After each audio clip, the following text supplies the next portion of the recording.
Han Li's Wuxia Chronicles. Chapter 29-14, Law Technique. Upon hearing Shi Feng's words, Fire Dance, Cola, Violet Cloud, Yan Tianqing, and the other long-time members of Zero Wing felt an indescribable sense of relief and excitement. Guild leader, our situation is terrible. The enemy's air power is too strong, Fang Shihan said in a helpless tone as she pointed at the enemy's Tier 5 commander and the 30-plus flying ships.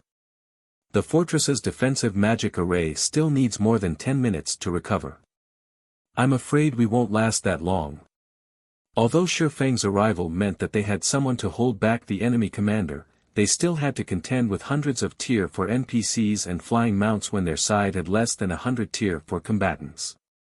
Although they had the fortress's magic array's support, which mitigated the effects of the Tier 5 NPCs' mana domains and suppressed the enemy Tier 4 NPCs, they were still at an absolute disadvantage.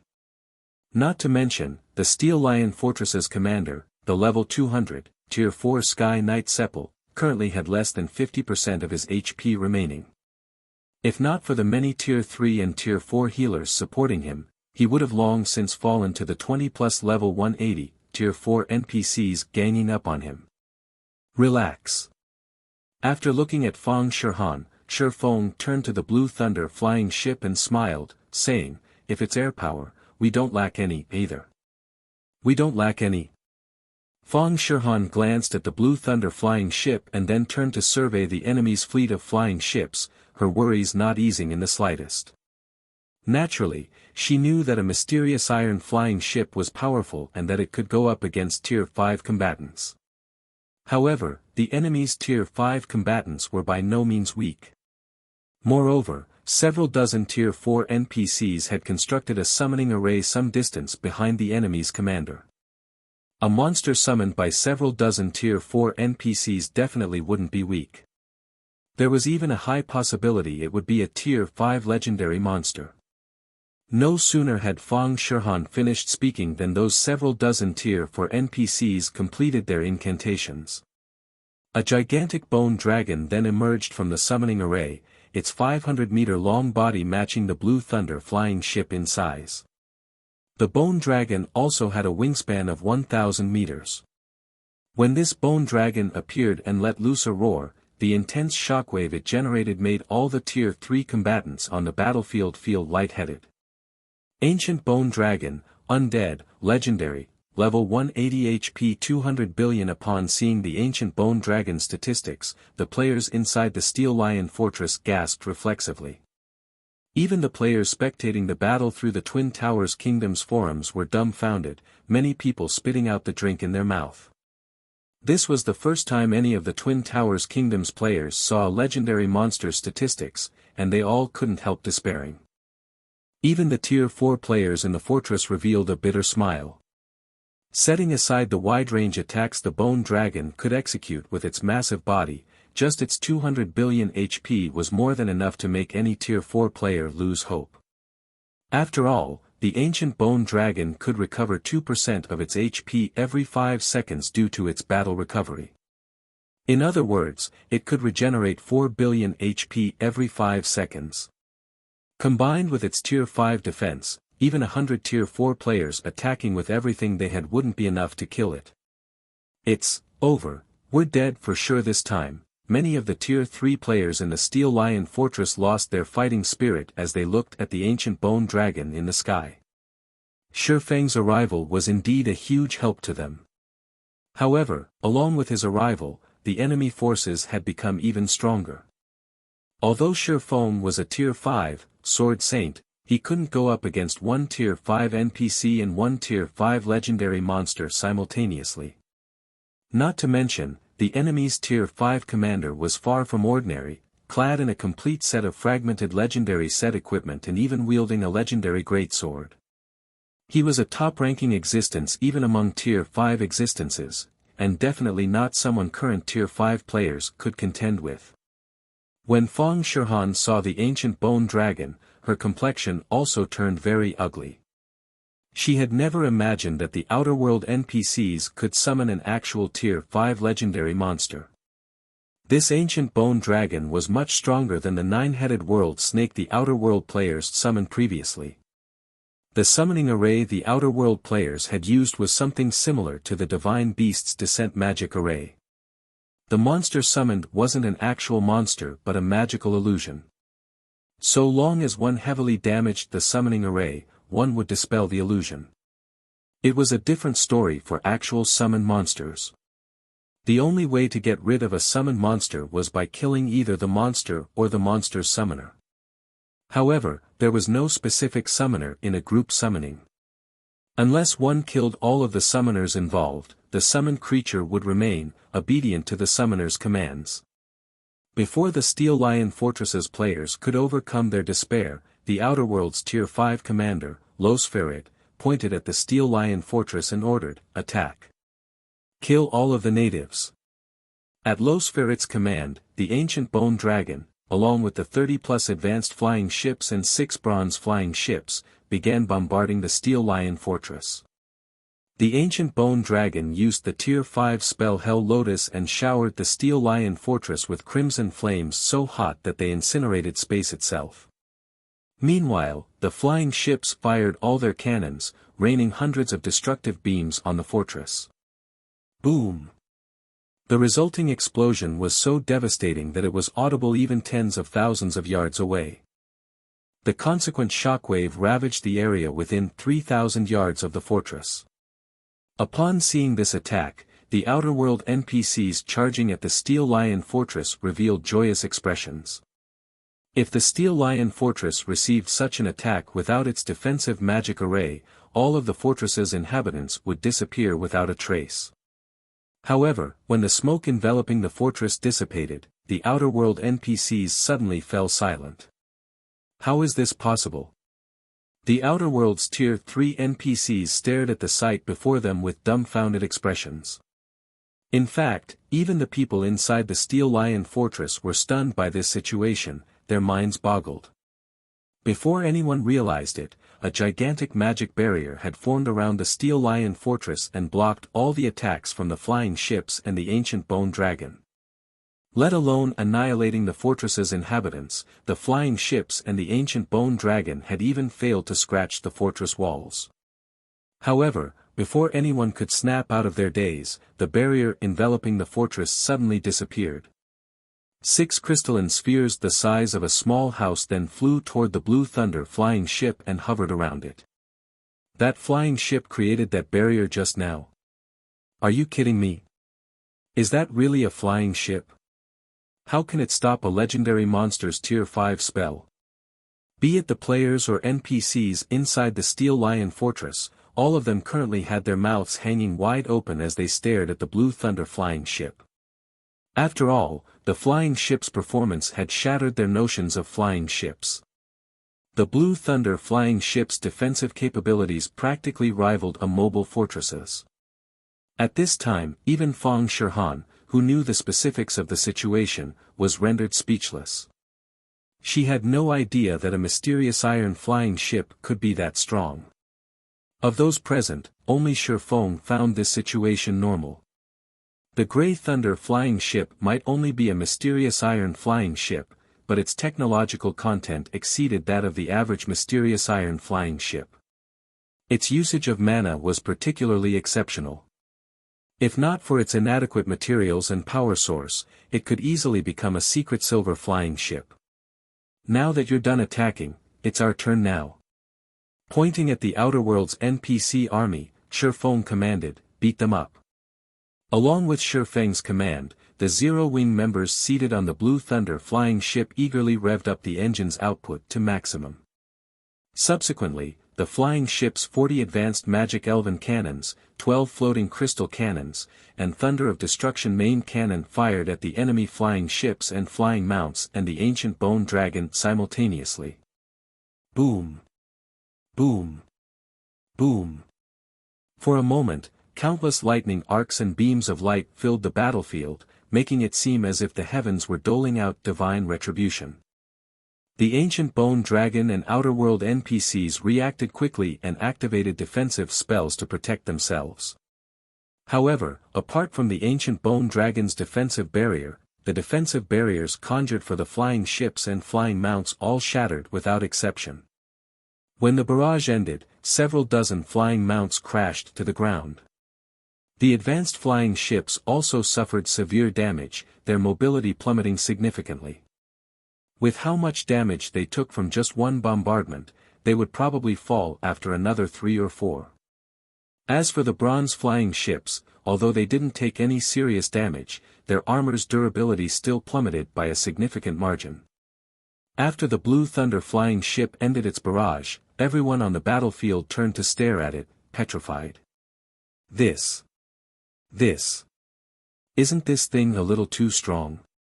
So, this is Zero Wing's trump card? The Steel Lion Fortress's players found their minds stagnating as they took in the tattered state of the Outer World Army's air units. Just a moment ago, they were clearly at an overwhelming disadvantage in air power. However, the Blue Thunder flying ship had instantly turned the tables with its arrival. This situation was simply unbelievable. When Kola looked at the distant Blue Thunder flying ship, his eyes glowed and his mouth watered. He then turned to Shifeng and asked, "Guild leader, when can I buy one?" Compared to flying mounts, traveling across the continent in the Blue Thunder flying ship would be a much more wonderful experience. "You'll get your chance eventually," Shifeng said, chuckling when he saw Kola's excitement. "However, this thing needs 10 people to pilot. It's not something you can pilot alone." When Shifeng finished speaking, the Zero Wing members present were all thrilled. After all, based on Shifeng's words, the guild would eventually sell the Blue Thunder flying ship to its members once the flying ship was available in larger numbers. This meant that all of them had an opportunity to own this steel behemoth. And even if they couldn't ride it alone, they could simply form a team to do so. However, shortly after Shifeng finished speaking, the enemy commander, who had not taken any action thus far, suddenly turned to Shifeng. At this time, though, the contempt in Los Ferret's eyes had disappeared. There was even a faint smile on his face. "You are an exceptional heaven-blessed individual," Los Ferret said as he lifted his great sword and rested it on his shoulder. Smiling, he asked, "May I know your name?" "Black Flame," Shifeng replied calmly. Although Black Flame wasn't his real ID, he had long since gotten accustomed to using it. Moreover, the outer world knew of only Black Flame and not Yifeng. "Black Flame?" Los Ferret, who appeared to be in his 50s, nodded. He then earnestly introduced himself, "I am Los Ferret, the Commander-in-Chief of the God's Domain Crusade Army's 19th Corps and one of the 17 stars of the Holy Grail. You are qualified to be my enemy." After Los Ferret finished speaking, the strength of his mana domain suddenly increased. Now, even the fortress's magic arrays couldn't nullify it. The instant Los Ferret's mana domain enveloped the Steel Lion Fortress, everyone inside the fortress felt their bodies become significantly heavier. Now, the fortress's Tier 3 combatants even had difficulty lifting their heads. A scorching heat also blanketed their bodies as if they were standing in a burning hell. Even Fire Dance, who had an 8-piece epic set equipment equipped and wielded a legendary weapon, felt immense pressure on her body. She would be fortunate to exhibit even 60% of her usual combat power. And as a result of this suppression, she became even less of an opponent for the enemy's level 180, Tier 5 Vanguard leader in front of her. One of the 17 stars of the Holy Grail. Shifeng grew more cautious after hearing Los Ferret's introduction. Although he had never heard of the 17 stars of the Holy Grail, God's Domain had an official ranking list known as the 10 Saints, which represented the 10 strongest combatants recognized by the War God's Temple. Every one of these 10 saints was rumored to have demigod-level combat power. Shifeng guessed that Los Ferret was probably on par with the 10 saints. Based on his observation of Los Ferret's mana domain, he could tell that the other party had already mastered a world law. The only thing holding the NPC back from reaching Tier 6 was his concentration. Nevertheless, with a legendary weapon in hand, Los Ferret should be a powerhouse even among demigods. However, although Los Ferret possessed a powerful mana domain, it had no effect on Shifeng whatsoever. Immediately, Shifeng unleashed his own mana domain, cancelling out Los Ferrets and even suppressing the NPC slightly. Let's fight. Let me see how powerful you heaven-blessed individuals are. Los Ferret said, his body suddenly splitting into more than 100 doppelgangers that charged at Shifeng from different directions. Tier 5 skill, Shadowlight Kill. After activating Shadow Kill, Los Ferret spun and swung his greatsword. Tier 5 skill, Great Holy Cross. Tier 5 skill, Draconic Stars. Immediately, Los Ferret's doppelgangers transformed into gigantic crosses that pierced through space. Each of these crosses then split and transformed into several dozen serpentine dragons. Several thousand serpentine dragons flew toward Shifeng, their large numbers making it impossible to dodge or block them all. He combined 3 Tier 5 skills. Fire Dance and the others were startled when they saw Los Ferret's attack. For true expert players, combining the effects of skills was a must-learn technique. However, the higher the tier of the skills, the more difficult combining them would be. Currently, even domain realm experts like Fire Dance and Yen Tianqing could just barely combine 2 Tier 4 skills. Yet, Los Ferret had combined 3 Tier 5 skills.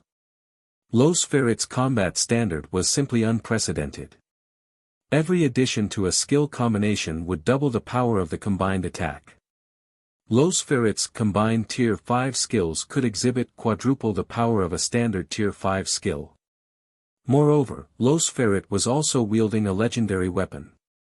These two factors would probably deter even a Tier 5 dragon from receiving Los Ferret's attack. Amazing! When Shifeng perceived the several thousand serpentine dragons flying toward him, he was awed. If this were before his fight with the scholar, he would definitely rank Los Ferret number 1 when it came to the usage of skills out of all the NPCs he knew. However, while Los Ferret's attack might seem unstoppable in the eyes of other players, that wasn't the case for Shifeng. After Shifeng's concentration reached the Tier 5 peak standard, his brain's processing speed had undergone another qualitative transformation. Previously, he could only increase his brain's processing speed twofold. Now, he could increase it fourfold. This was also the part that made mental strength masters powerful. Nonetheless, he still didn't dare take the approaching serpentine dragons lightly. Immediately, he unsheathed the light of 2 worlds and executed a horizontal slash. Spatial slash. Swords transmigration. Shifeng had gotten promoted to Tier 5 only recently, so he had hardly any Tier 5 skills that could counter Los Ferret's attack. His only option to offset this shortcoming was to rely on his weapons, equipment, and techniques. The Light of 2 Worlds was one of the 10 great legendary weapons. It was among the strongest legendary weapons in existence, not something ordinary legendary weapons could hope to match.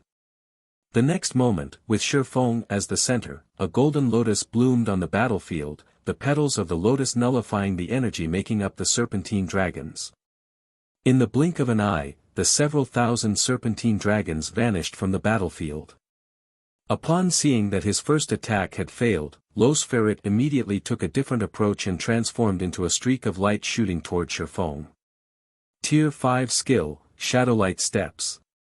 Shadowlight Steps not only provided Los Ferret with a brief moment of invulnerability but also increased his attack speed and destructive power. After appearing in front of Shifeng and swinging his greatsword down at him, Los Ferret also let out a roar. Tier 5 skill, Voice of the Soul. When activated, Voice of the Soul would stun all enemies within a radius of several hundred yards, causing their reaction speed to plummet. The skill also dealt a heavy blow to their souls. However, Los Ferret still wasn't done, even after activating Voice of the Soul. He also activated World Strike, an additional skill that came with his greatsword. It allowed him to launch an attack at the Tier 6 peak standard and had a 1-hour cooldown. Even a Tier 6 existence would have to be wary of the combination of these 3 skills, what more a Tier 5 player like Shifeng. However, as Los Ferret took action, Shifeng activated divine steps and instantly swapped positions with a doppelganger located over 1,000 yards away from him, dodging the NPC's voice of the soul. Unfortunately, as all 36 of his doppelgangers were still within range of Los Ferret's World Strike, Shifeng had no choice but to counter with World Breaker. Boom! An explosion took place in midair, and everyone on the battlefield gaped in shock when they saw the aftermath of the clash between Shifeng and Los Ferret. The sky above the Steel Lion Fortress had turned into a dark, empty void. Some of the advanced and bronze flying ships, unfortunate enough to be caught within this void, even turned to dust. That is a powerful sword you have there. Not only did it break my World Strike, but it even injured me, Los Ferret exclaimed as he looked at the light of two worlds in Shifeng's hand. The great sword he wielded was top tier even among legendary weapons. Yet, even after he activated his greatsword's strongest skill, his attack still lost to Shifeng's. This was simply unbelievable. Although he lost less than 10% of his HP from the exchange, this was still an astonishing outcome. After all, ever since he equipped the Holy Star set, he had never received so much damage from a single attack until now. Meanwhile, the players inside the fortress were dumbfounded by the outcome of the clash between Shifeng and Los Ferret. In their opinion, this was no longer a battle between humans but a battle between gods. When Los Ferret executed his earlier attack, most of them already thought they would die. Fortunately, Shifeng had shattered the attack. Otherwise, the Steel Lion Fortress would probably have disappeared from the Twin Towers Kingdom. You overpraise me. When Shifeng saw that Los Ferret had received some damage, he immediately followed up on his small victory with Golden Soul, elevating his soul to the Tier 6 standard. He then swapped positions with the doppelganger closest to Los Ferret and swung the Light of Two Worlds at the NPC. Holy Annihilation. Now that Shifeng's concentration was elevated to Tier 6 and he understood the true way to utilize the Law of Destruction, he executed Holy Annihilation with much greater proficiency than before. However, when executing this attack, Shifeng didn't use the Heavenly Blue Saint's Destruction Magic Array. Instead, he tried using his own mana to break the operations of the ambient mana. Originally, when Shifeng's concentration was only at the Tier 5 peak standard, accomplishing this feat would have been incredibly difficult. However, after activating Golden Soul, his control over and perception of mana had undergone a qualitative transformation. This, in turn, reduced the difficulty of the challenge significantly, turning the impossible possible. The next moment, the space Shifeng's sword passed through transformed into an empty void, the power of his attack having reached the Tier 6 intermediate standard already. A law technique? Los Ferret was startled when he saw the destroyed space. As someone who had already mastered a world law, integrating the world law into his swordsmanship was something he had always dreamed of. However, accomplishing this feat was simply too difficult, which was why even demigods could normally only rely on mana techniques as a guide to make use of world laws. However, Shifeng currently wasn't relying on any magic arrays as a guide. He was making use of a world law purely with his own strength. The power one could exhibit this way was much greater than what one could exhibit by relying on a mana technique. This was because a mana technique was a fixed sword technique. If one had to rely on mana techniques to make use of world laws, one could use only these specific mana techniques. However, if one could freely make use of a world law, then regardless of what technique one used, all of one's techniques would carry the power of the world law. The difference in flexibility between the two was like heaven and earth. Of course, the law technique Shifeng currently displayed was extremely crude, and he could use only a small portion of the Law of Destruction's power. Nonetheless, Los Ferret dared not act recklessly against Shifeng's attack. He immediately swung his greatsword. Mana technique, Burning Sea. Boom!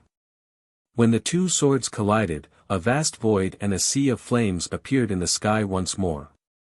The terrifying shockwave the collision generated even obliterated the Tier 3 combatants nearby, while those standing farther away got sent flying. Subsequently, the clangor of swords clashing rang out in the sky time after time.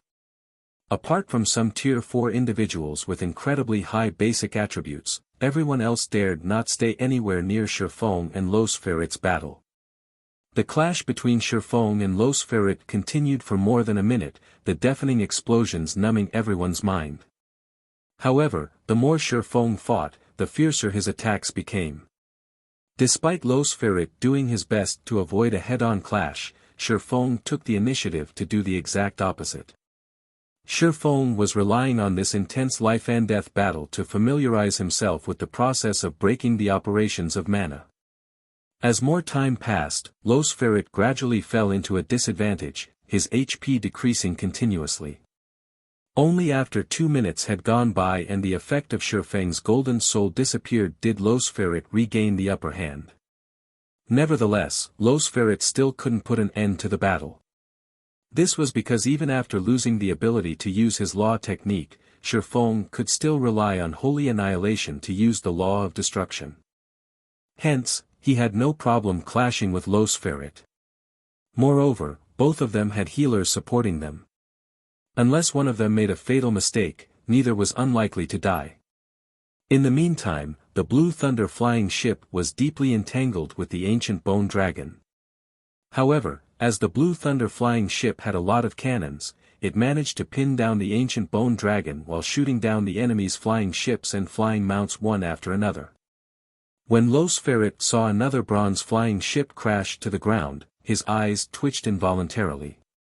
At this point, his army had already lost 4 bronze flying ships and over 20 advanced flying ships. The loss of flying mounts was even worse. These things were practically mobile targets in front of the Blue Thunder flying ship. And worse, the Steel Lion Fortress's defensive barrier was gradually taking shape once more. Evidently, the fortress's defensive magic array had already been fully reactivated. After the Tier 5 Vanguard leader repelled Fire Dance and saw that the fortress's defensive barrier was reforming, he looked toward Losferit and said, "Lord Ferret, we cannot continue like this.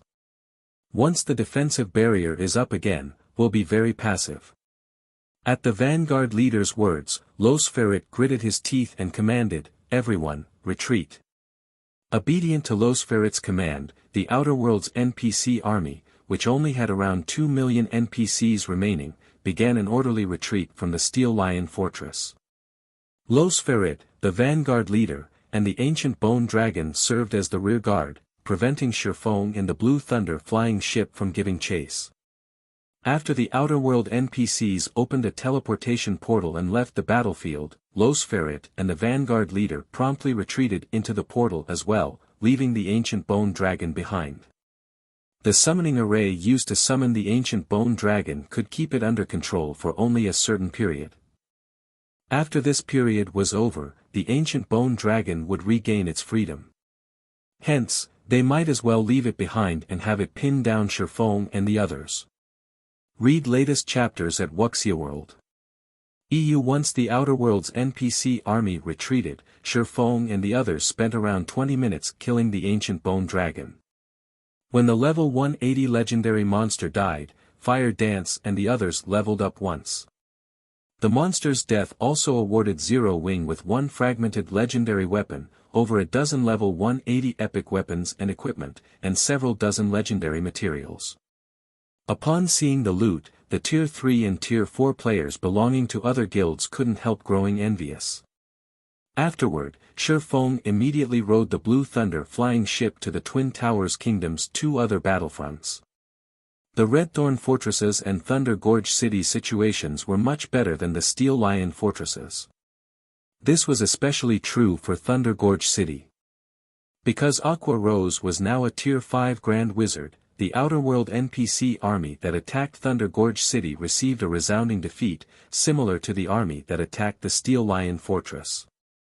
As for the Redthorn Fortress, although the defenders here suffered somewhat terrible losses, they still managed to repulse the enemy. With the successful defense of these 3 strongholds, the Twin Towers Kingdom's players exploded with joy. Meanwhile, news of this astonishing outcome immediately spread across the entire continent, causing a sensation in God's domain. Chapter 29:15, Tides have turned Dark Knight Empire, Thousand Night City. Although nightfall was still several hours away, players already flooded the city streets. In addition, more than 70% of the city's players were level 140+, Tier 3 experts. At this time, though, all of these experts had nervous and solemn expressions on their faces. The reason for their sullen mood was the consecutive failures to defend several of the Dark Knight Empire's border fortresses and cities. By now, the Empire's players had no choice but to retreat to the largest border city in the south to fight the Outer Worlds NPCs and players. Currently, over 8 million Tier 3 players and 200 Tier 4 experts had gathered in the city, more than what one would normally see even in Dark Knight City. Starlink's residence, Guild Leader's office, Day 1. Lu Tiendi was stunned when he read the report regarding the Twin Towers Kingdom his subordinate sent him. The Outer Worlds NPC army's abrupt decision to begin its invasion of the Twin Towers Kingdom had been Lu Tiendi's dearest wish. With just the NPC forces available in the Twin Towers Kingdom and Starmoon Kingdom, there was no way the Twin Towers Kingdom could repel the Outer Worlds NPC army. After all, there were almost no Tier 5 NPCs in these two kingdoms. In contrast, the Outer Worlds NPC army had multiple Tier 5 NPCs leading it. In Lu Tiendi's opinion, even with Shifeng's presence, the Twin Towers Kingdom would be fortunate to defend even one fortress, and the kingdom's fall was inevitable. Currently, out of all the Eastern Continent's empires fighting against the Outer World forces, only the Fire Dragon Empire managed to repulse the Outer World NPC army's invasion. Nonetheless, it had still lost 2 fortresses and had to resort to guerrilla warfare to stop the NPC army's advance completely. Yet, he was now told that Zero Wing had successfully defended not only the Steel Lion Fortress but also the Redthorn Fortress and Thundergorge City. Zero Wing had stopped the Outer World NPC army in its tracks at the Twin Towers Kingdom's borders. 5 first-rate guild leaders standing nearby similarly looked dumbfounded, having never thought that Zero Wing would succeed in repelling the Outer World's NPC army even without the support of their 5 guilds. Moreover, Zero Wing had even dealt significant damage to the Outer Worlds NPC army. This victory also meant that the guild and independent players who had participated in the defense would earn a fortune. After all, without the interference of enemy air units, they would have a much easier time killing the enemy's Tier 3 NPCs, Guild Leader. According to our investigations, Zero Wing's Gentle Snow and Aqua Rose have both gotten promoted to Tier 5. Moreover, the main reason behind Zero Wing's successful defense is its Blue Thunder flying ship. That single flying ship has the power to suppress the Outer World army's air power, Yi Kuei said, a hint of envy appearing on his face when he mentioned the Blue Thunder flying ship. If not for that flying ship, Zero Wing wouldn't have been able to retain those 3 strongholds even with 3 Tier 5s. The Blue Thunder flying ship. After watching a battle video showing the Blue Thunder flying ship's performance, Lu Tiendi turned to Yi Kuei and ordered in a determined tone, "Do everything you can to find out how Zero Wing acquired this flying ship. So long as we can get one ourselves, resisting the Outer Worlds NPC army will no longer be a problem." The main reason why the Dark Knight Empire failed to defend its border fortresses and cities was its inadequate air power. As soon as the fortresses and cities' defensive magic arrays fell, the Outer World NPC army's air units had destroyed the core magic arrays very quickly, depriving the defenders of their advantages. However, the Blue Thunder flying ship had easily solved this problem. Not only did the flying ship have the power to pin down a legendary monster, but it even pummeled the Outer World's air fleet to the ground while doing so. It was basically a tyrant of the skies. Lu Tiendi wasn't the only one with designs on the Blue Thunder flying ship. After seeing its performance, the various superpowers and even the Outer Worlds player forces began looking into how Zero Wing acquired this flying behemoth. Countless spies began sneaking into Starmoon Kingdom and Zero Wing.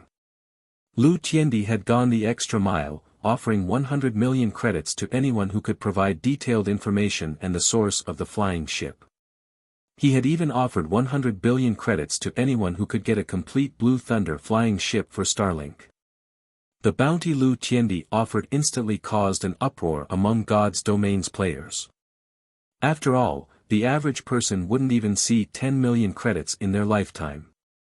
Starmoon Kingdom, Starmoon City, Guild Leader, many of our trading firm's core members fell for Starlink's temptations and sold all information regarding the Blue Thunder flying ship to Starlink, Melancholic Smile said in an embarrassed tone as she handed a list of names to Shifeng. Many of these people are even old members, who have been with Candlelight since its establishment. Yet, this time, the Blue Thunder flying ship's construction required a lot of manpower. Although all the participants had been required to sign a confidentiality agreement and given a significant amount of remuneration for silence, some people still fell for Starlink's inducement. Now, everyone knew of the Blue Thunder flying ship specifications and that the flying ship's design originated from Shifeng. At Melancholic Smile's words, Fire Dance, who stood beside Shifeng, chuckled and said, "That's nothing." Quite a few of Zero Wing's members even tried to steal the flying ship itself when it was getting repaired in the Sky Spring City residence. If not for Blackie and the others taking turns guarding it, these people might have even succeeded. The Blue Thunder flying ship wasn't bound to any specific player. Although its activation required a key, storing it into an epic spatial bag didn't. It's 100 billion credits, after all. Even I'm tempted to sell the flying ship, let alone them, Shifeng said, chuckling. It's impossible to stop others from targeting the flying ship. Letting someone carry it isn't an option, either. The only thing we can do is strengthen the security around it. Piloting the Blue Thunder flying ship required a minimum of 10 people. While having someone carry it in their bag might prevent theft to a certain degree, nobody knew when the Outer Worlds NPC army would strike again. Should the Outer Worlds NPC army return and the person holding the flying ship just so happen to be preoccupied with something, Zero Wing would be put into a very awkward situation. I've already stationed 4 Tier 4 fine gold guards inside the flying ship's control room. Without orders from you or one of the vice guild leaders, they will not allow anyone to pilot it, Fang Shihan said, nodding in agreement with Shifeng's words. Even if someone inside the guild plans to steal the flying ship, they will need to deal with those 4 guards first. The Tier 4 fine gold guards possessed combat power at the Tier 4 peak standard. Each of them could take on 2 or 3 ordinary Tier 4 players easily. Only Tier 4 players at the Void Realm standard and fully geared in epic equipment could fight one-on-one with these guards. Tier 3 players stood no chance whatsoever. By the way, how's the production of the Blue Thunder flying ships and Flame Beast puppets coming along? Shifeng asked Melancholic Smile. Even Tier 5 combatants could do very little to affect the state of the current War of Worlds. To defend against the Outer Worlds NPC army adequately, Zero Wing would need a large number of Blue Thunder flying ships and Flame Beast puppets. The Flame Beast puppets' production difficulty and manpower requirement are lower, so we've already manufactured 3 of them thus far. We just need to engrave the core runes and magic arrays to complete them, Melancholic Smile reported. As for the Blue Thunder flying ship, we have encountered some difficulties. With the materials we have on hand, we can produce 3 more flying ships. However, because of the information leak, the various powers have started purchasing the production materials as well, so subsequent manufacturing will be a problem. In that case, build those 3 flying ships first and then focus on producing the Flame Beast puppets, Shifeng said after giving the matter some thought. The Outer Worlds 19th Army Corps had attacked only 3 locations in the Twin Towers Kingdom. With the 19th Army Corps' strength, it could attack 5 or 6 locations simultaneously if it wanted to. If that happened, Zero Wing wouldn't be able to defend all of the targeted locations in time. At least 3 Blue Thunder flying ships were needed to defend the Twin Towers Kingdom's borders adequately. Guild Leader, the Secret Pavilion contacted us earlier, asking us to help them using the Blue Thunder flying ship. In return, they are willing to pay us 100,000 gold coins and 300,000 magic crystals as remuneration, Fang Shihan said as she forwarded the Secret Pavilion's request for help to Shifeng. She then added, because of the rewards we gave out to players who managed to kill the Outer World NPCs, Zero Wing Cities and Ancient Rock Cities' incomes have been greatly reduced. If we help the secret pavilion a few times, it will relieve a lot of the financial pressure on the guild. Previously, Shifeng had basically wiped out all of Zero Wing's liquid funds to obtain the 2 designs. The guild was also spending a lot of money to strengthen Ancient Rock City and recruit more members. After pondering on the matter for a moment, Shifeng said, "We can help them, but we currently cannot afford to mobilize the Blue Thunder flying ship. Tell them that we are willing to send, at most, 3 flame beast puppets. Also, in addition to the coins and magic crystals, we will need 20 magic elven stones, 100 titan gold ingots, and 107 luminaries crystals as payment." The Blue Thunder flying ship was of utmost importance to the Twin Towers Kingdom's defense right now, so it definitely couldn't be sent outside the kingdom's borders. However, if the secret pavilion was only looking to defend a fortress or city, 3 flame beast puppets would more than suffice as reinforcements. After all, Tier 5 combatants were rare even among the Outer World's NPC army. Although the addition of 3 Tier 5 combatants might not let the secret pavilion achieve a landslide victory, the secret pavilion wouldn't have any trouble defending its fortresses and cities. "I'll notify them right away," Fang Shihan said, nodding. Although Shifeng's conditions were slightly more demanding, they were preferable to losing a fortress or city. After all, losing an area's stronghold to the Outer World NPCs also meant losing access to the area's resources. Once the Outer World NPCs captured an area, no native player would dare set foot there to harvest resources anymore. Just as Fang Shihan expected, the secret pavilion agreed to Shifeng's conditions without hesitation. The secret pavilion also asked that Zero Wing come over as soon as possible, as the Outer World's NPC army had already started moving. The NPC army would take another 1 or 2 days, at most, before it began its assault on another one of the Fire Wing Empire's NPC cities. In response to the secret pavilion's request, Shifeng immediately started engraving the core magic arrays of the 3 flame beast puppets. A few hours later, he completed the engravings and had Fang Shihan bring the 3 50-meter-tall combat puppets to East Lake City, one of the Fire Wing Empire's border cities. When the battle at East Lake City took place, the difference between the 2 sides was significant. Although the Fire Wing Empire had dispatched 2 Tier 5 NPCs and over 500 Tier 4 NPCs to defend the city, the Outer World's NPC army had dispatched an even stronger force of 4 Tier 5 NPCs, over 1,000 Tier 4 NPCs, and 6 million Tier 3 NPCs. The difference between the player armies of the 2 sides was also significant. Although the secret pavilion had dispatched many of its experts and gathered the help of many guilds, it only managed to form an army of around 400 Tier 4 players and 10 million Tier 3 players.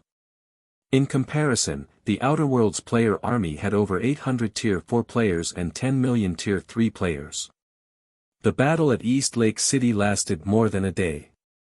During this time, the 3 flame beast puppets played a vital role, pinning down 2 Tier 5 NPCs and 1 Tier 5 summon creature. In the end, the Tier 5 summon creature's control duration ran out, and the Outer World's NPCs and players had no choice but to retreat. Although the secret pavilion suffered a casualty ratio of 6-4, with 6 of the secret pavilion's members dying for every 4 of the Outer World's players, this result still shook the entire eastern continent. This was because no empire had ever attained such a casualty ratio before this battle. Typically, the various empires had an 8-2 or even 9-1 casualty ratio. If all battles could end with a 6-4 casualty ratio, the eastern continent's native forces would have a significant advantage in the long run, and the Outer World forces would eventually suffer defeat. This was because of the significant difference between the respawn points of the 2 sides. The Outer World players who died in battle could get resurrected only at the World Passage's entrance. This meant that they would have to travel a great distance to return to the battlefield. Native players, on the other hand, could get resurrected in the fortresses or city's resurrection temple and rejoin the battle immediately.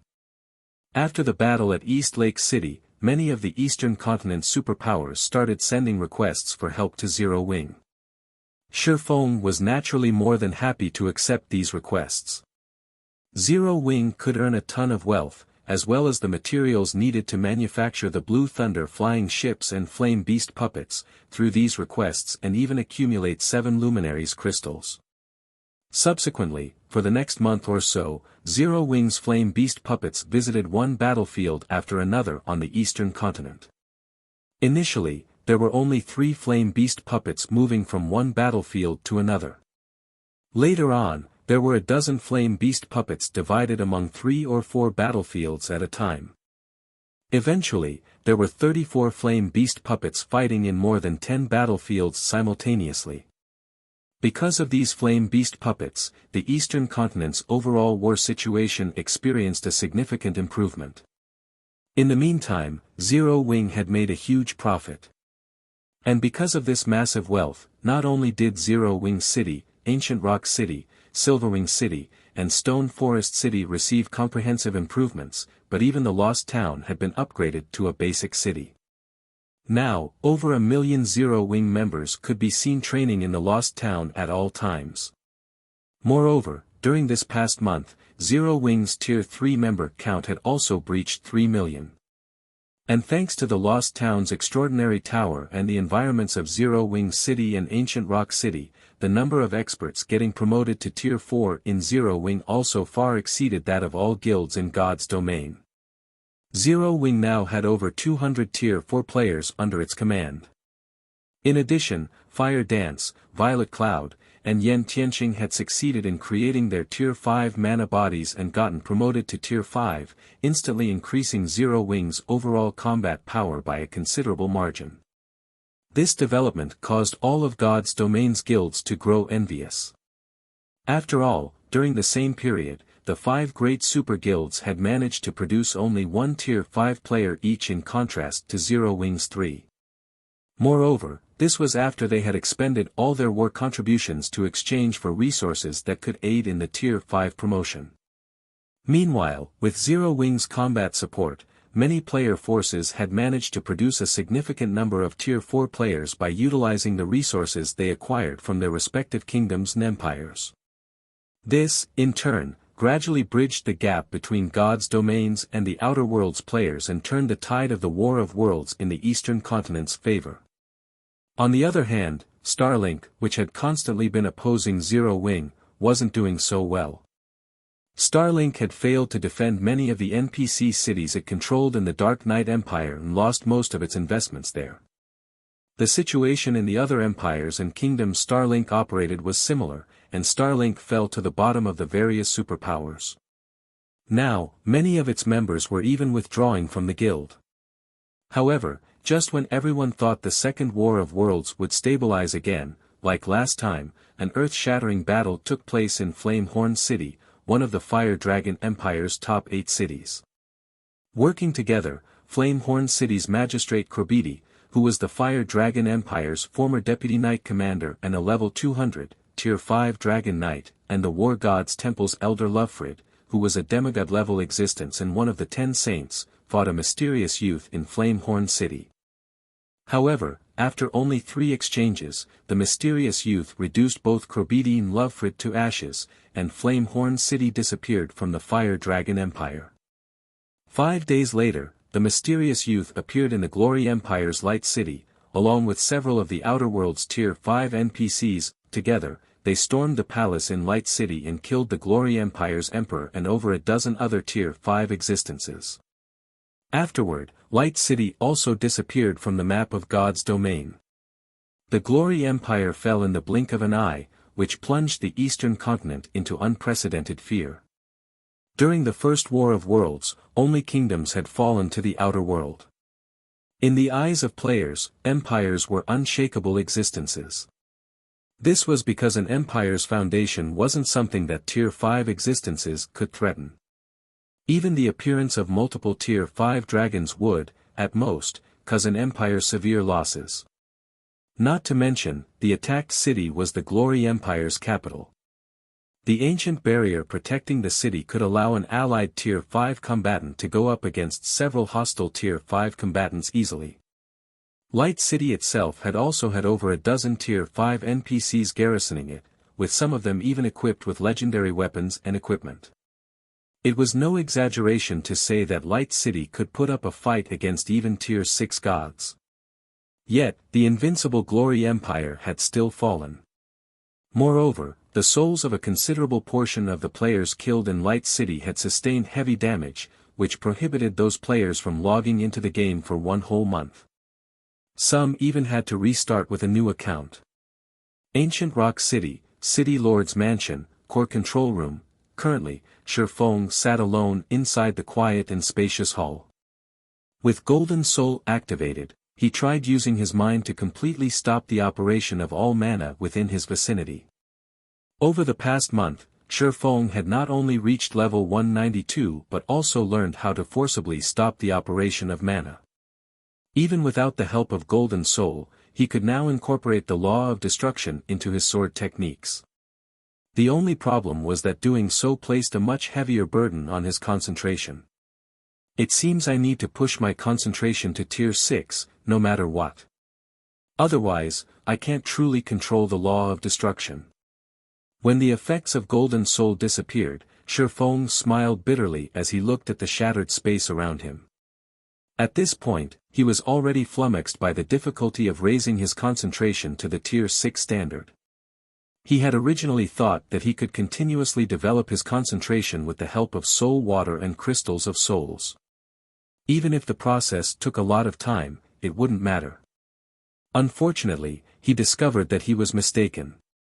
Roughly 2 weeks ago, he had sensed that his concentration had reached the limits of Tier 5. No matter how much soul water and crystals of souls he consumed after that, his concentration did not improve in the slightest. In contrast, after consuming the meditation potions in the real world, he had broken through to the 3-star mental strength master standard 2 days ago. His improvement in the real world was many times faster than in God's domain.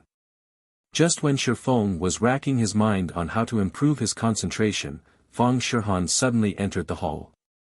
Approaching Shifeng with a magic crystal recorder, Feng Shihan said with a grim expression, "Guild leader, I've uncovered the purpose of that mysterious youth's actions." "What's his aim?" Shifeng asked with concern. When the mysterious youth appeared in Flamehorn City, Shifeng had already guessed the other party's identity.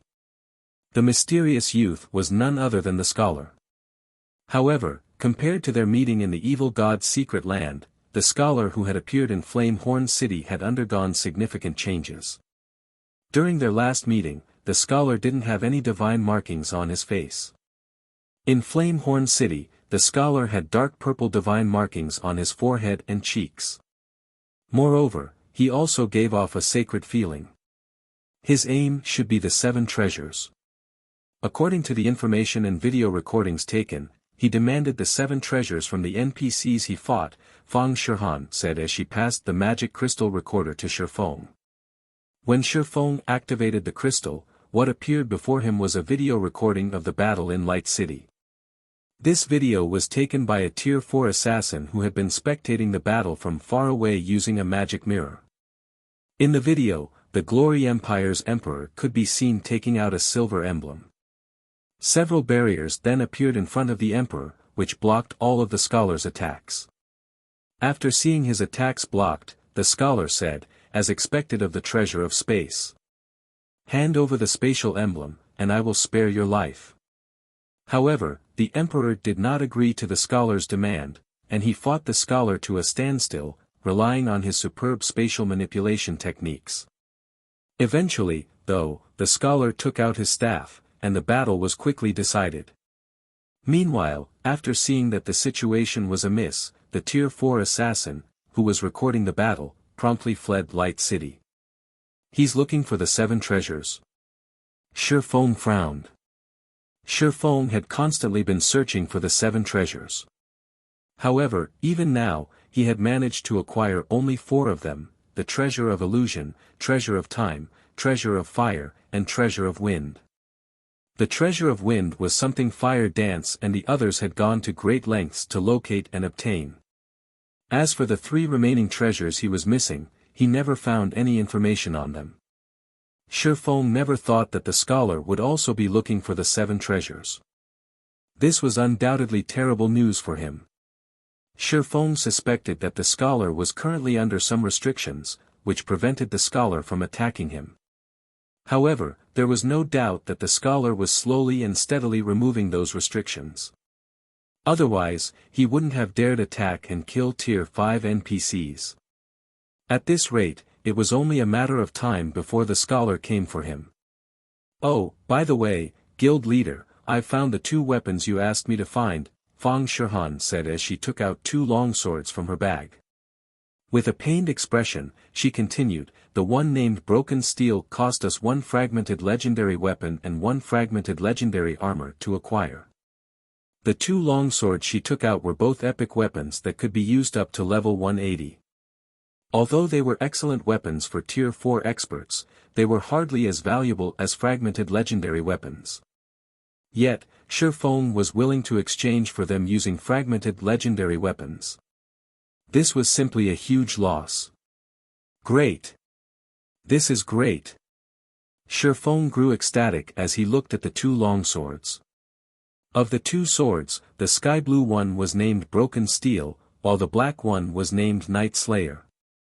Read latest chapters at Wuxia World. Although Fang Shihan deemed Shifeng's decision wasteful, he paid no heed to the cost at all. After all, even 10 fragmented legendary weapons weren't worth as much as 1 legendary weapon. Not to mention, Solomon's sword was one of God's domain's 10 great legendary weapons. Previously, after the scholar's sudden appearance in Flamehorn City, Shifeng had been thinking of completing Solomon's sword to elevate his strength further. Otherwise, with the light of 2 worlds alone, he would have difficulty keeping himself alive in front of the scholar. The instant Shifeng accepted the 2 long swords from Fang Shihan, a system notification entered his ears. System, all the fragments of Solomon's sword detected. Do you wish to recast Solomon's sword? Recast it. Chapter 29:16, Solomon's Sword. When Shifeng chose to recast Solomon's sword, the 5 fragments of Solomon's sword appeared in front of him one after another. Killing Ray, Disaster Blade, Netherworld Brilliance, Night Slayer, and Broken Steel. The 5 longswords resonated with one another and released a dazzling brilliance. A few seconds later, the 5 longswords fused, transforming into a crimson longsword with black markings. Black electric arcs flickered around the blade of the weapon, their presence repeatedly shattering the surrounding space. The instant the crimson longsword took shape, Fang Shihan was stunned. A legendary weapon? At this point, Fang Shihan was already familiar with the aura of legendary weapons. After all, Zero Wing had 5. Besides Shifeng's Light of 2 Worlds, Gentle Snow, Aqua Rose, and Yen Tianqing each had a legendary weapon. Recently, Violet Cloud had also finally upgraded her Death's Sigh to the legendary rank. Every legendary weapon could grant its user the power to transcend tiers. With a legendary weapon, a Tier 5 player would instantly become an existence close to rivaling Tier 6 gods. Legendary weapons far exceeded fragmented legendary weapons in performance. After Solomon's sword took shape, Shifeng excitedly grabbed it and checked its statistics. Solomon's sword, one-handed sword, legendary rank, equipment requirement, strength 50,000, tier 4 attack power, 460% of strength, attack speed, 3% of agility plus vitality, all attributes, increases according to the user's level. When equipped, attacks ignore 100% defense, attacks have a 15% chance to increase attack speed by 300%. Attacks have a 60% chance to deal 300% damage, attacks have a 20% chance to deal 1000% damage, attacks deal 200% damage to targets under tier 6, attacks carry the soul. Weakening effect, strength increased by 300%, agility increased by 180%, intelligence increased by 150%, endurance increased by 80%, attack speed increased by 170%, ignore levels plus 80, all sword type skills plus 2 level, up to tier 6 peak, power of all attacks increased by 2 ranks, up to tier 6 peak. Effect of mana increased by 200%, all concentration consumption reduced by 30%. Additional passive skill Eternal Soul, improves the user's soul significantly and increases world perception by 1 level. Additional active skill 1 Destructive Thunderbolt, tier 6 with the user as the center, inflict devastating damage to all enemies within a 10,000 yard radius for up to 10 seconds. The longer the skill is kept active, the greater its power becomes, up to tier 6 peak. Cooldown, 1 minute additional active skill 2 World Sword, tier 6 create 99 formless swords using the power of the world. The created swords will carry power 2 ranks higher than the user. Duration, 30 seconds cooldown, 1 hour additional active skill 3 Final Sword, tier 6 activate all of Solomon's sword's power using the power of the user's soul for 1 attack. The stronger the user's soul, the stronger the activated power will be, up to tier 6 peak rank. The resulting attack is capable of destroying the soul of all things. Cooldown, 10 minutes. Created by the ancient god of thunder. Solomon's sword possesses the power source of an ancient god, and it is capable of destroying all things. As expected of one of the 10 great legendary weapons. Its attributes are not the slightest bit inferior to the Light of Two Worlds'. Shifeng was astonished when he read Solomon's sword statistics.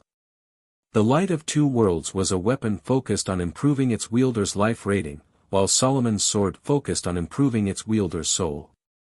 The effects of the two weapons were of equal importance. When used together, they easily surpassed other legendary weapon pairings.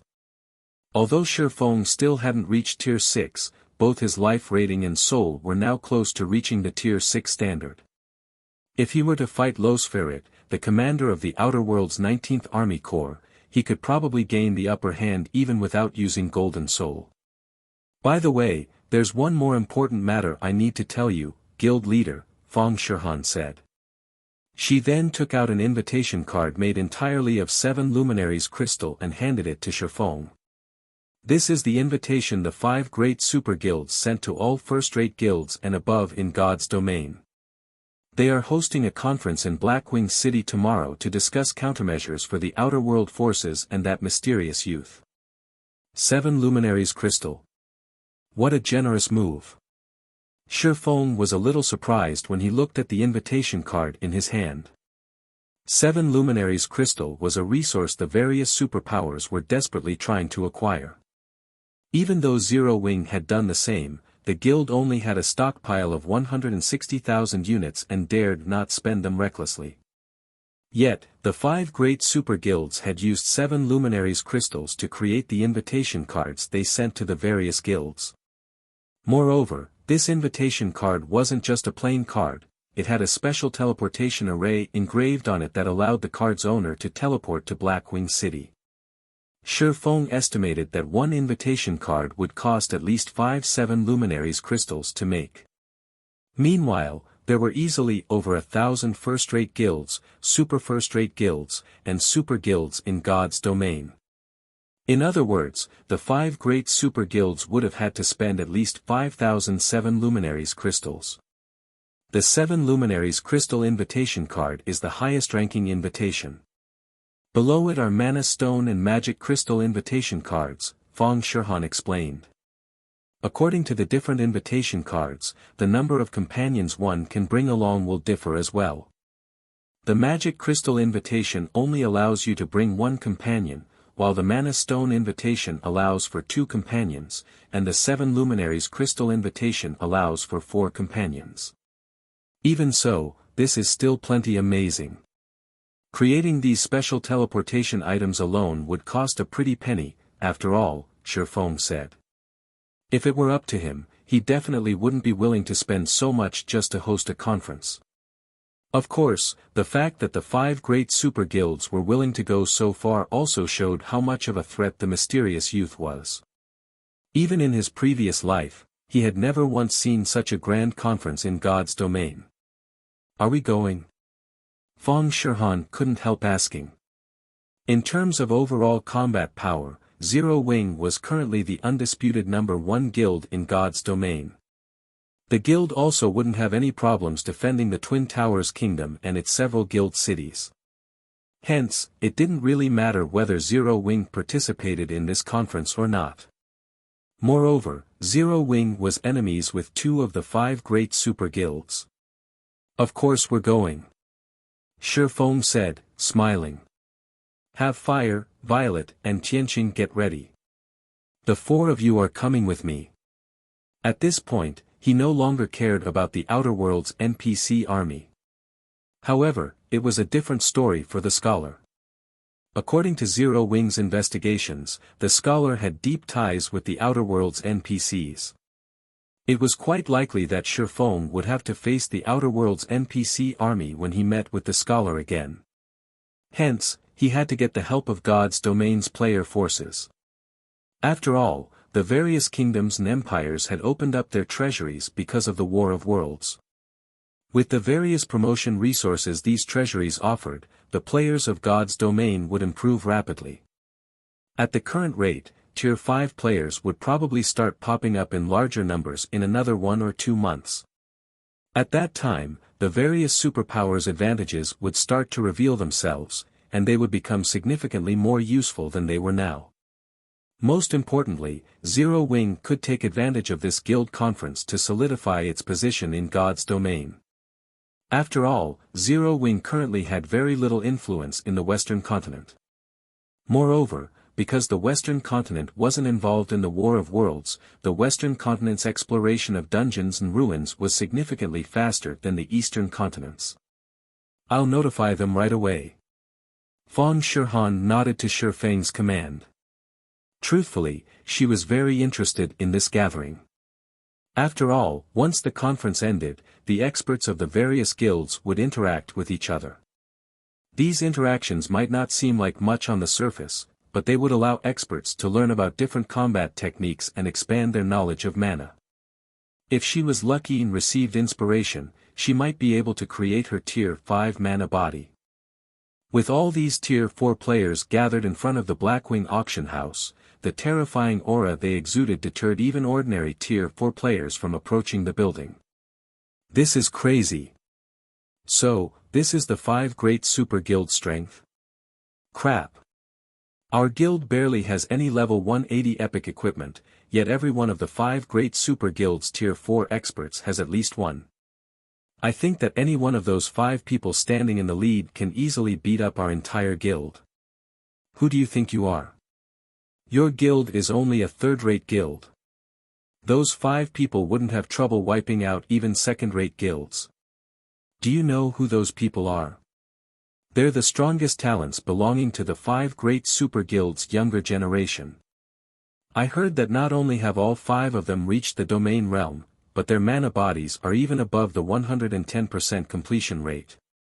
They are all bona fide monsters. It's a pity our guild isn't a first-rate guild. Otherwise, we would get to participate in the conference too." The players crowding the street outside the Blackwing auction house spoke with awe as they looked at the 5 great super guilds members. At the same time, they also felt envious of the players participating in the conference this time.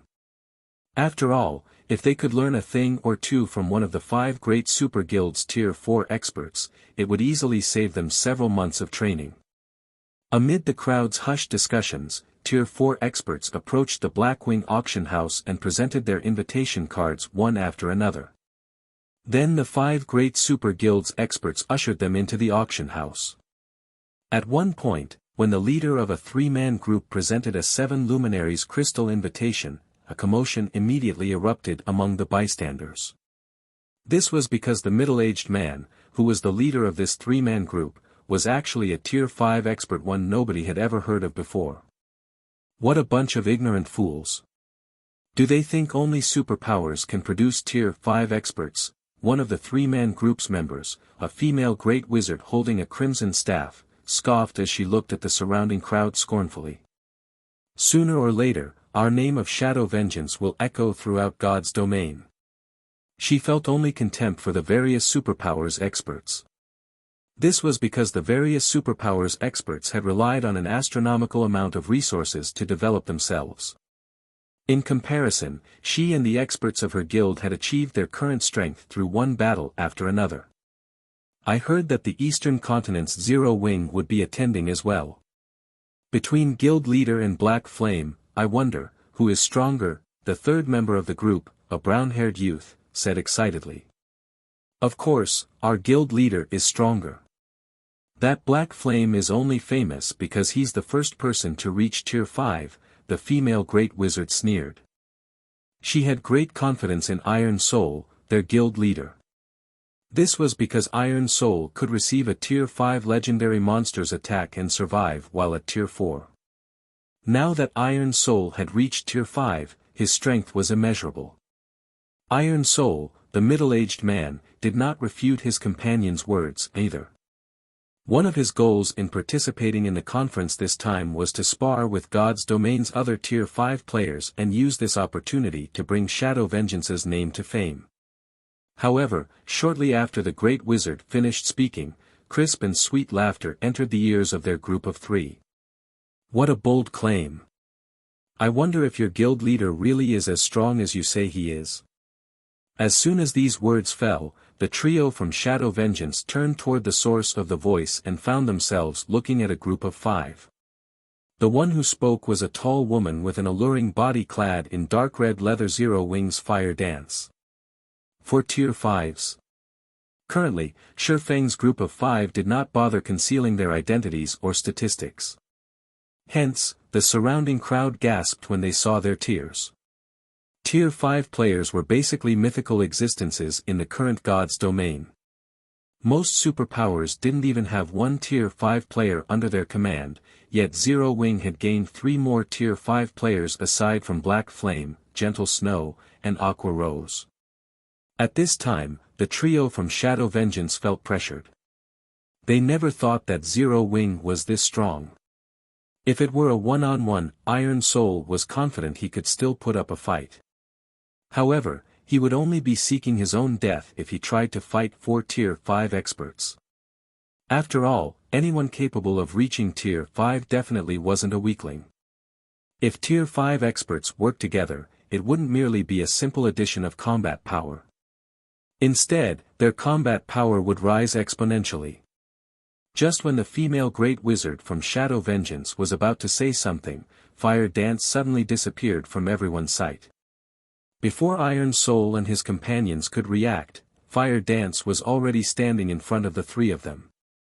Her movements were even more astonishing than someone using instantaneous movement. Someone using instantaneous movement would at least generate spatial fluctuations that others could detect. However, Fire Dance's movements generated neither sound nor fluctuation. Her presence had even disappeared completely when she moved. By the time Iron Soul's group detected her presence again, she had already crossed the 100-yard distance between them, as if she had been standing in front of them all along. If you want to fight our guild leader, you'll have to go through me first, Fire Dance said, smiling as she looked at Iron Soul's group. She then disappeared and reappeared by Shifeng's side. Only after Shifeng's group of 5 had entered the Blackwing auction house did the Tier 4 players outside the auction house snap out of their daze. What amazing footwork!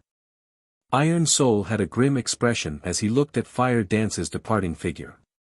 Guild leader, did you manage to see what she did? The female Great Wizard couldn't help asking.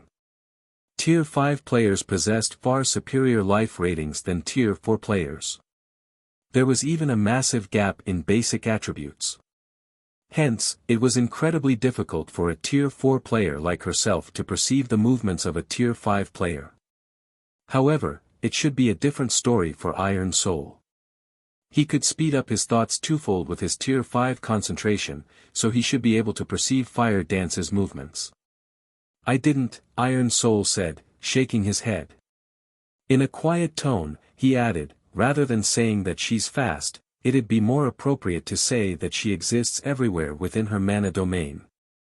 The mastery she has over her mana domain far exceeds mine. Is she that strong? The female great wizard was astonished. Since someone as strong as Iron Soul had said so, even if she didn't want to, she had no choice but to acknowledge that Fire Dance was probably stronger than Iron Soul. After recollecting himself, Iron Soul looked at his two companions and said, "There are countless experts in God's domain, and anyone capable of reaching Tier 5 is extraordinary. You should be more careful with your words." The fact that Black Flame has garnered such a reputation for himself proves that he isn't weak. At this point, Iron Soul no longer had any plans to ask Shifeng for a spar. After all, his chances of defeating even Fire Dance were slim already. What qualifications did he have to challenge God's domain's strongest player?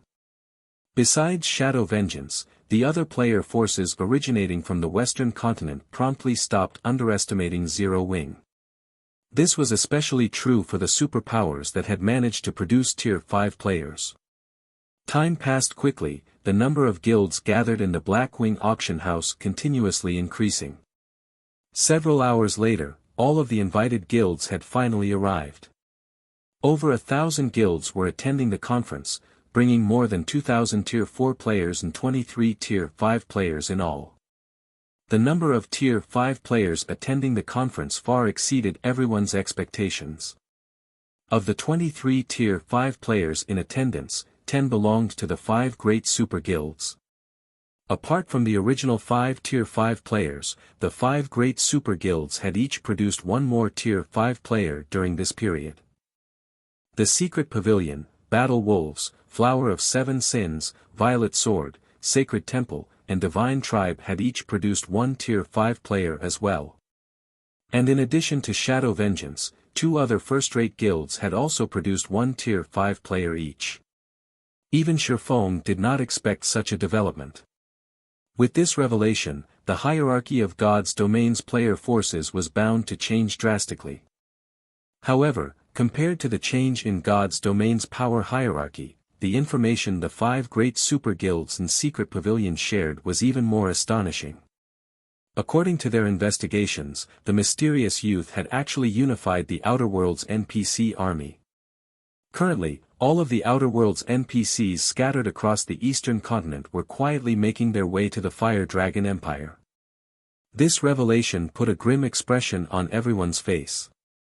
Needless to say, the mysterious youth intended to strike at the Fire Dragon Empire, one of God's domain's 4 great empires, by gathering such a large force.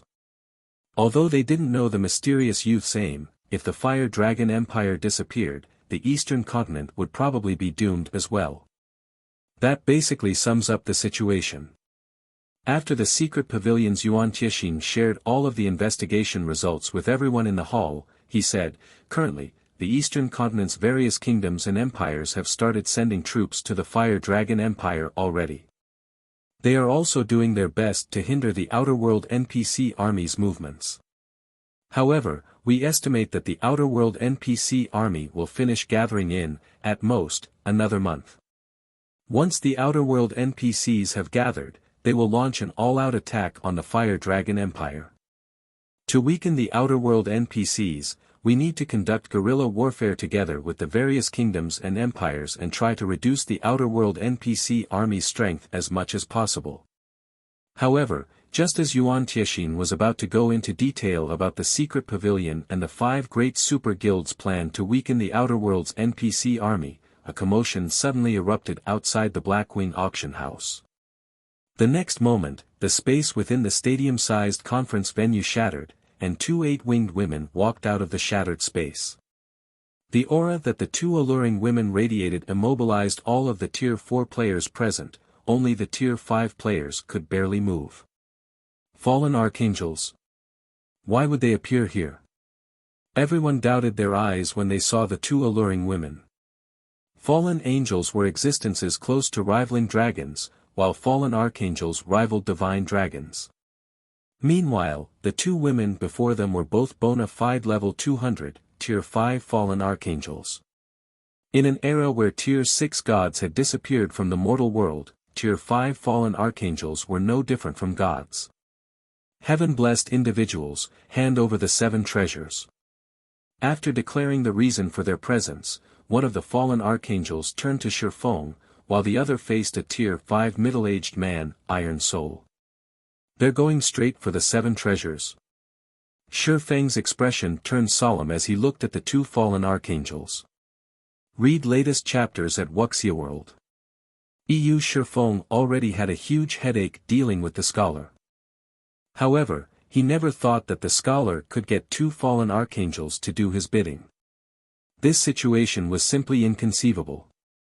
Others might not know the true extent of a Tier 5 fallen archangel's strength, but he did. In the past, he had watched a Tier 6 god-ranked expert clash with a Tier 5 fallen archangel. That person was none other than Endless Scars, the #1 expert on God's Domains experts list at the time. Back then, despite wielding a legendary weapon, Endless Scars had struggled to kill a level 220, Tier 5 fallen archangel. If an ordinary Tier 6 god-ranked expert encountered a Tier 5 fallen archangel, their only option was to run away. After all, a Tier 5 fallen archangel could slay a Tier 6 god-ranked expert by relying on their immensely high HP. Now, 2 fallen archangels had appeared in the Blackwing auction house. Chapter 29:17, Ancient Gods Awakening. When the 2 fallen archangels saw that neither Shifeng nor Iron Soul showed any intention of handing over the 7 treasures, they both immediately summoned a spear of crimson lightning. Die! The 2 fallen archangels threw their spears at Shifeng and Iron Soul simultaneously. Tier 5 taboo skill, Thundering Devastator. The lightning spears were incredibly fast, leaving red trails as they shot toward their respective targets. The Tier 4 players in the spears' paths died instantly, their bodies evaporating without a trace. The Tier 4 players killed didn't even realize that they had died. They only saw a red light enter their vision before they found themselves forcibly logged out of the game. Of those present in the hall, only the Tier 5 players managed to react to the fallen archangel's lightning spears. Iron Soul immediately grabbed his shield and entered a defensive stance when he saw one of the lightning spears coming for him. Simultaneously, spatial barriers formed in front of him one after another, 30 of them tightly packed in front of Iron Soul's dark mist shield. This was Iron Soul's trademark move. Mana technique, Boundless Barrier. Boundless Barrier was also why he managed to block an attack from a Tier 5 legendary monster when he was still at Tier 4.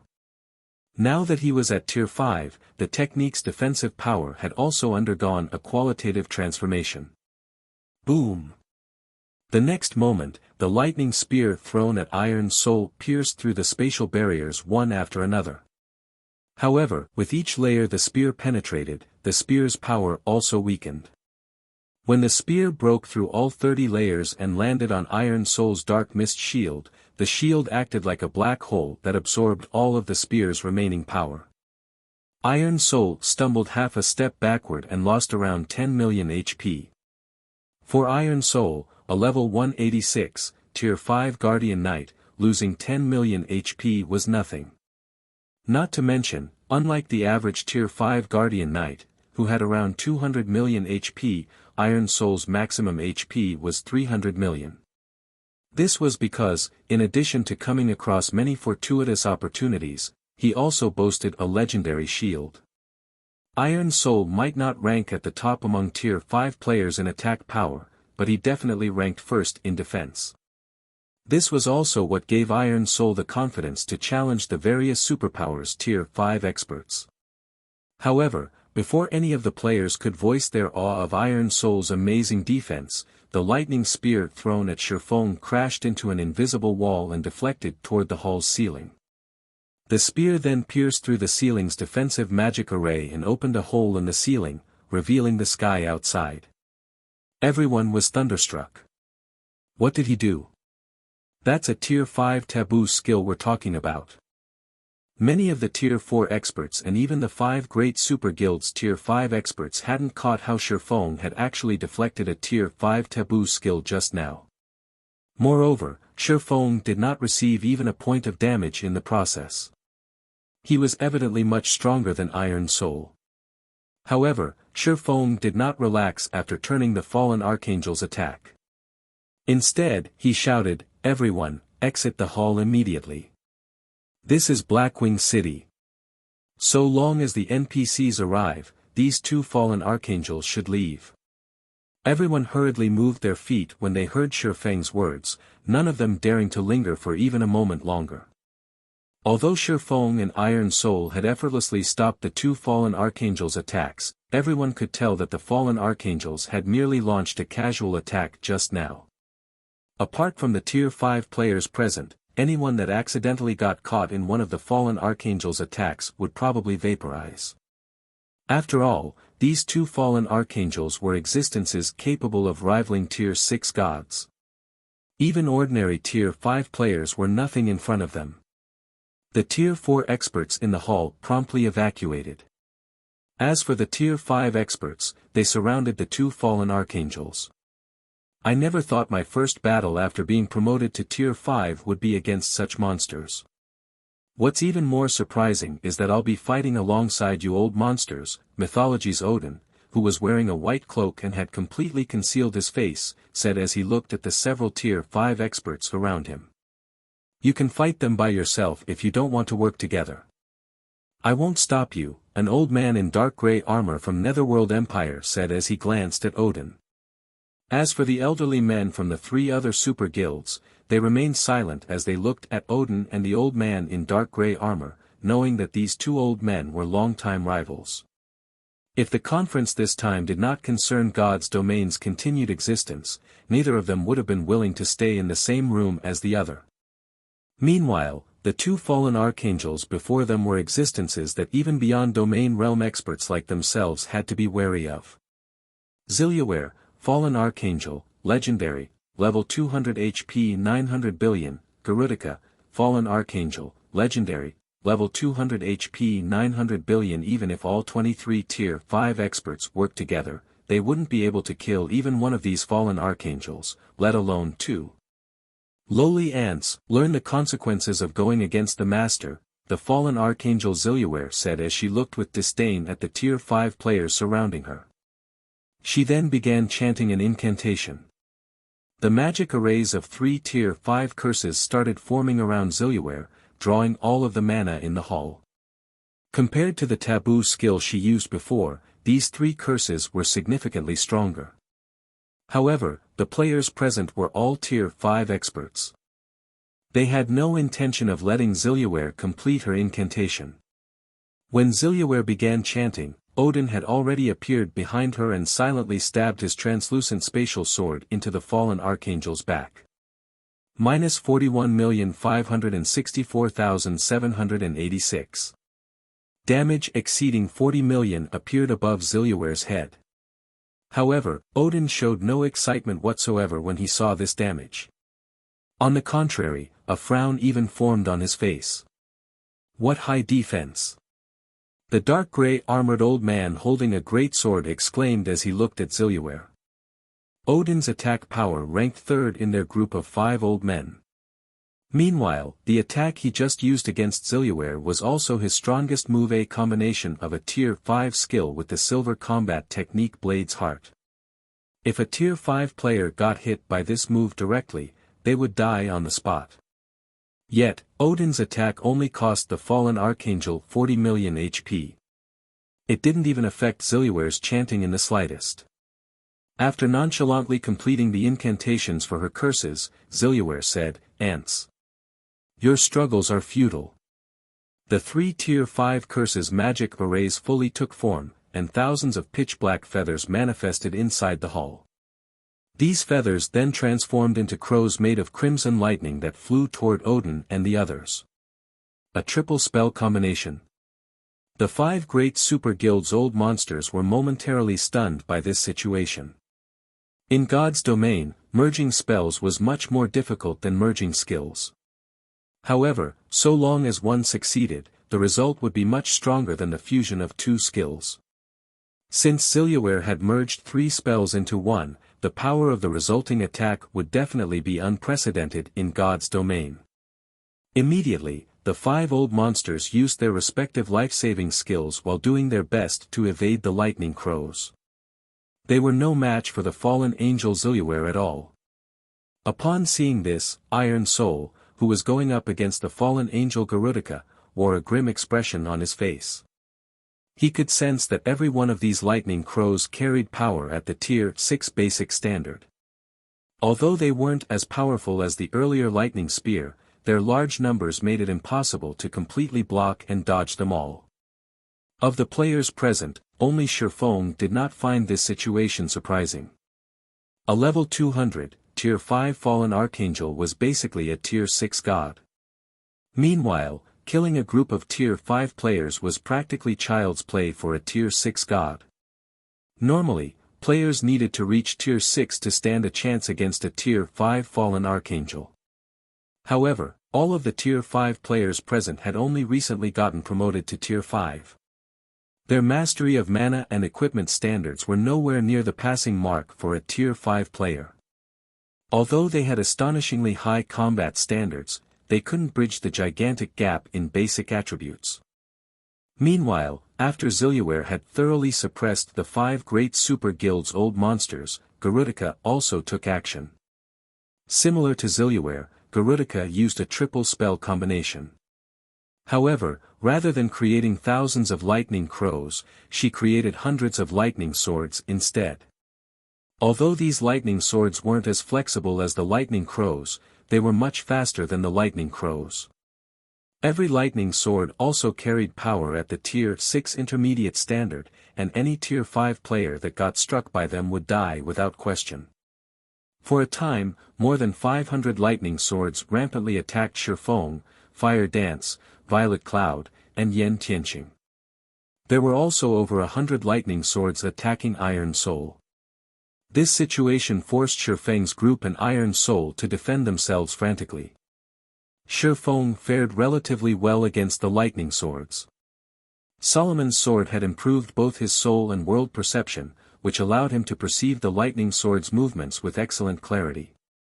In addition, as the power of these swords was only at the Tier 6 intermediate standard, he was more than capable of blocking them with his swords. As for Fire Dance, Violet Cloud, and Yen Tianqing, the 3 worked together to make up for their respective shortcomings. They also had Violet Cloud to provide constant healing and defensive buffs and Shifeng to cover any blunders. Hence, no matter how well Garudica coordinated her lightning swords, she didn't pose a real threat to Zero Wing's group of 4. Iron Soul, on the other hand, continuously lost HP throughout the battle. Even with Violet Cloud healing him occasionally, his HP still fell steadily. "Guild leader, we can't continue like this," Violet Cloud said as she started having difficulty keeping up with the healing. "These lightning swords are weakening the effects of my healing spells. At this rate, he'll get killed in another 10 seconds. Garudica's rampant attacks prevented Iron Soul from approaching their group and vice versa.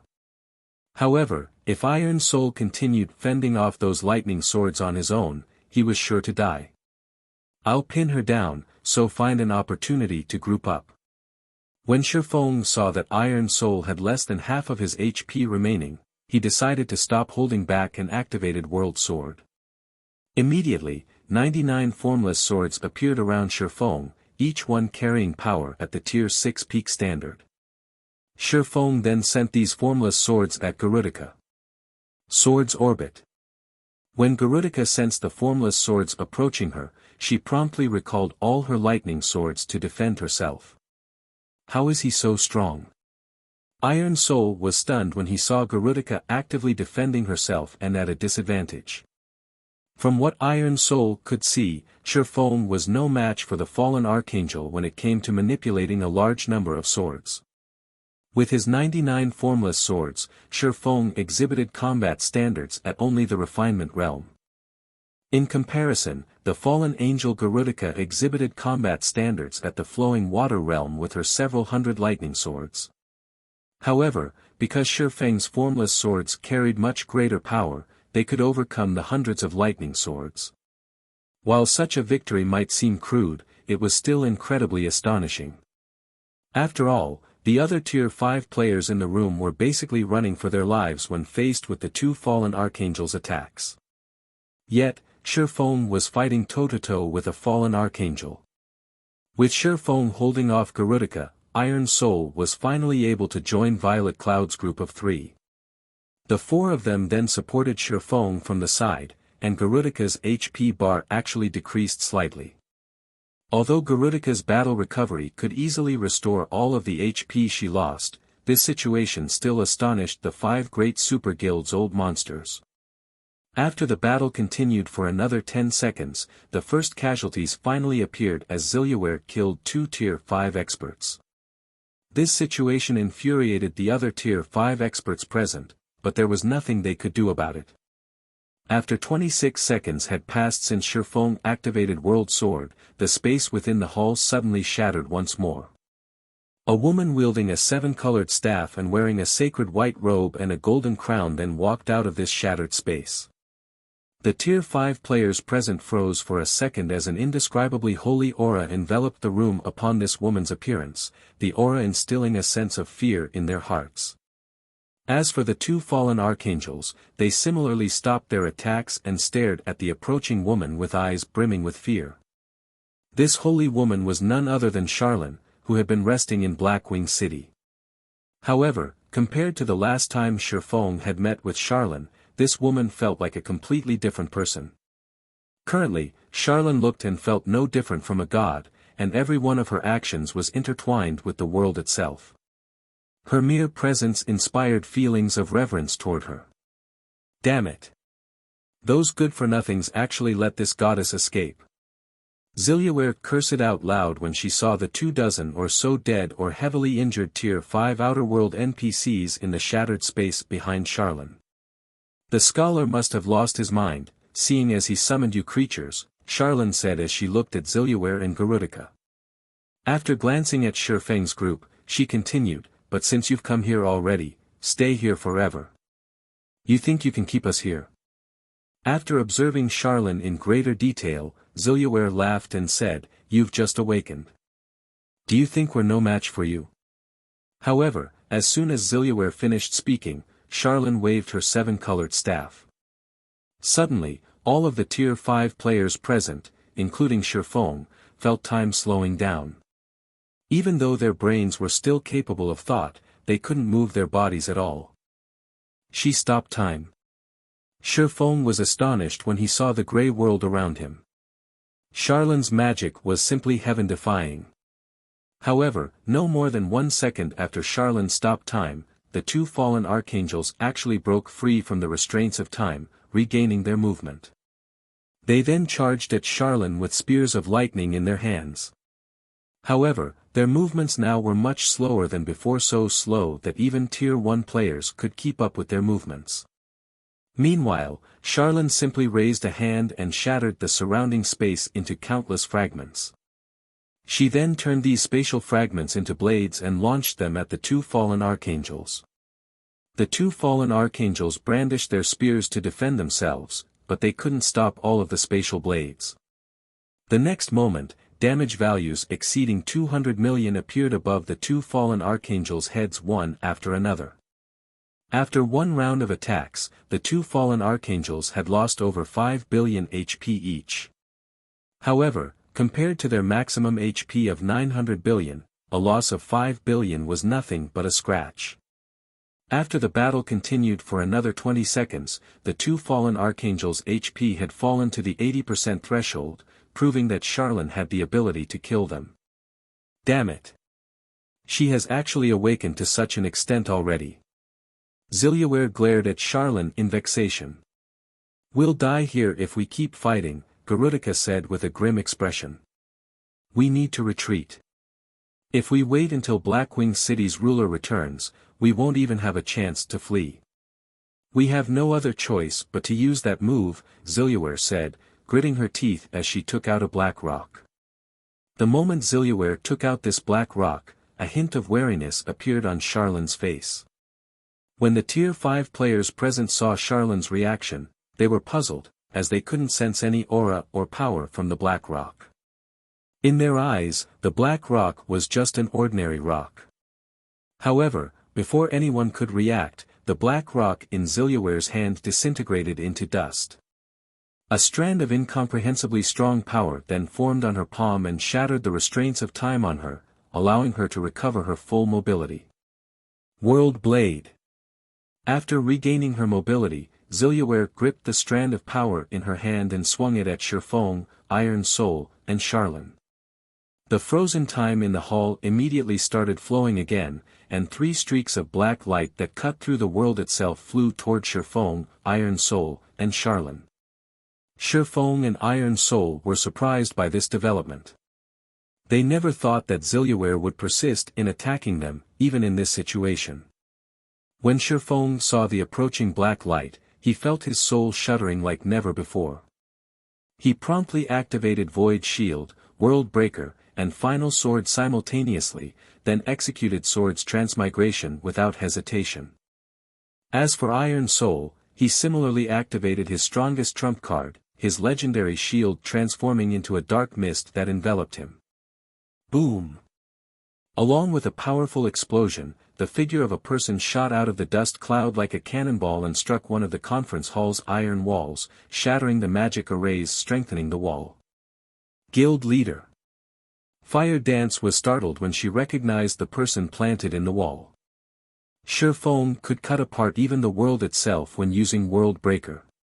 Yet, even after he had combined World Breaker with Final Sword and Sword's transmigration, he still suffered a severe blow, losing over 2/3 of his HP. This outcome was simply unbelievable. Meanwhile, when the dust settled, Iron Soul appeared standing in his original position. However, his body had been cleanly bisected, and nothing remained of his HP bar. Along with Iron Soul's death, a bronze ring had also appeared by his corpse. Upon seeing this bronze ring, Zilliware promptly grabbed it. In the meantime, Garudica took advantage of the opportunity and thrust her spear at Shifeng. Facing Garudica's thrust, Shifeng felt powerless. After defending himself against Zilliware's World Blade, not only did he enter a heavily injured state, but both his arms had also gone numb. He wouldn't be able to move them any time soon. However, just when Garudica was about to hit Shifeng, Charlene suddenly appeared in front of him and stopped Garudica's lightning spear with the tip of her finger. Boom! The next moment, the lightning spear suddenly dissipated harmlessly. An invisible force then sent Garudica flying backward and smashing into the wall on the other side of the room, her HP falling by over 100 million. Not good. Run! Zilliware shouted. She then tore space and disappeared into the opening together with the bronze ring she snagged.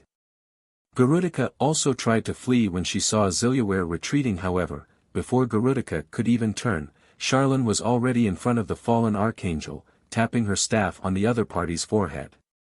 Garudica found herself immobilized, her HP plummeting.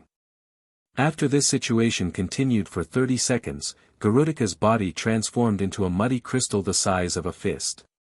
Simultaneously, the intensity of Charlene's aura dropped off. After storing the muddy crystal, Charlene turned to Shifeng, who had just gotten back on his feet after much difficulty, and said, "You come with me. Everyone else, hurry back and get ready. You don't have much time left." After Charlene finished speaking, she waved her staff and summoned a teleportation gate. She then entered the gate, leaving behind Shifeng and the other Tier 5 players, who were still in a daze. After scanning the surviving players, Shifeng had Fire Dance and the others returned to Zero Wing first. He then contacted Melancholic Smile and had her use all the available manpower to produce the Blue Thunder flying ship and the mobile fortress. These mobile weapons of mass destruction would play a crucial role in hindering the Outer World NPC army's advance. Afterward, Shifeng stepped into the teleportation gate Charlene summoned. The remaining players in the conference hall also understood what Charlene's words meant. Now that the mysterious youth had acquired another of the 7 treasures, his strength would most likely soar. If that happened, they would definitely have a much more difficult time fighting the Outer World's NPC army. Hence, they needed to return and immediately initiate countermeasures. They would also need to accelerate their plan to hinder the Outer World NPC army's advance. For a time, all of the Eastern Continent's player forces seethed with activity. Even the Western Continent's player forces began sending reinforcements en masse to the Eastern Continent. This was because everyone understood that the Fire Dragon Empire's fall basically meant game over for the entire God's domain. Hence, they needed to defend the Empire at all costs. On the other side, after Shifeng took the teleportation gate, he found himself in the top-floor hall of the Stargazing Tower. Charlene was sitting on the throne at the end of the hall, her complexion a little pale. She looked much weaker than when she killed the fallen Archangel Garudica. The scholar has lost his mind. Now that he has obtained another of the 7 treasures, he will eventually recover a significant portion of his power, Charlene said, getting straight to the point when she saw Shifeng. You currently have 4 of the 7 treasures on you. He will definitely target you next. If he acquires all of the 7 treasures, he will be able to recover fully and regain control over the entire God's domain. At that time, none of you heaven-blessed individuals will escape his wrath. You'll even be banished from this world of God's domain. Regain control over God's domain. Shifeng was confused by Charlene's words. The ancient gods used to rule over God's domain but ultimately lost control over it in the final struggle. The scholar is one of those ancient gods, Charlene said, nodding. Currently, most of his power is sealed in the 7 treasures. Or to be precise, the 7 treasures were created using his power. Right now, only a Tier 6 heaven-blessed individual can prevent him from making a full recovery. And as you are only 1 step away from getting promoted to Tier 6, I hope you can accomplish this quest. As soon as Charlene finished speaking, the sound of a system notification entered Shifeng's ears. System, congratulations. You have triggered the mythical quest Ancient God's Awakening. Quest content, prevent the awakening of the ancient god. Quest reward unknown. There will be no penalty for failing the quest. Do you wish to accept this quest? Shifeng was nonplussed when he read the quest content. Did he even have a choice? Charlene had already stated very clearly that all players would be finished if he failed the quest. In that case, there naturally wouldn't be a need to impose any penalties. I accept this quest, Shifeng said as he looked at Charlene. After further thought, he added, however, my concentration is currently stuck at the Tier 5 peak standard. Without it reaching Tier 6, I can't get promoted to Tier 6, much less stop that ancient god. Charlene smiled at Shifeng's attempt to bargain with her. She then said, just say it if you want benefits. I'm not a stingy person. Since you've already agreed to take on this quest, I'll naturally provide you with a certain degree of support. Currently, your concentration is indeed incapable of reaching Tier 6, and the reason for that is simple, you still lack accumulations. The gap between Tier 5 and Tier 6 is much greater than you think. At your current improvement speed, you'll probably need 1.5 years to elevate your concentration to Tier 6. A year and a half. Do I have that much time? Shifeng asked, frowning. Now, let alone 1.5 years, it would be a miracle if he had even 2 or 3 months to reach Tier 6. After all, the person targeting him was an ancient god. Of course not. However, the scholar has acquired the 3 treasures only recently. He also fears you somewhat. Until he recovers to a certain extent, he won't attack you anymore. If you're afraid for your safety, you can remain in Blackwing City. He won't dare barge into this place in his current state. However, the Fire Dragon Empire will probably be in trouble. There's a person sealed in the Fire Dragon Empire, and if this person is released, all of you will similarly be doomed, Charlene said, chuckling. As to how you can improve your concentration quickly, don't you have the Treasure of Illusion? You can use it to forcefully raise your concentration. After saying so, Charlene took out a muddy crystal, which was the crystallized form of the fallen archangel Garudica. This is that fallen archangel's soul.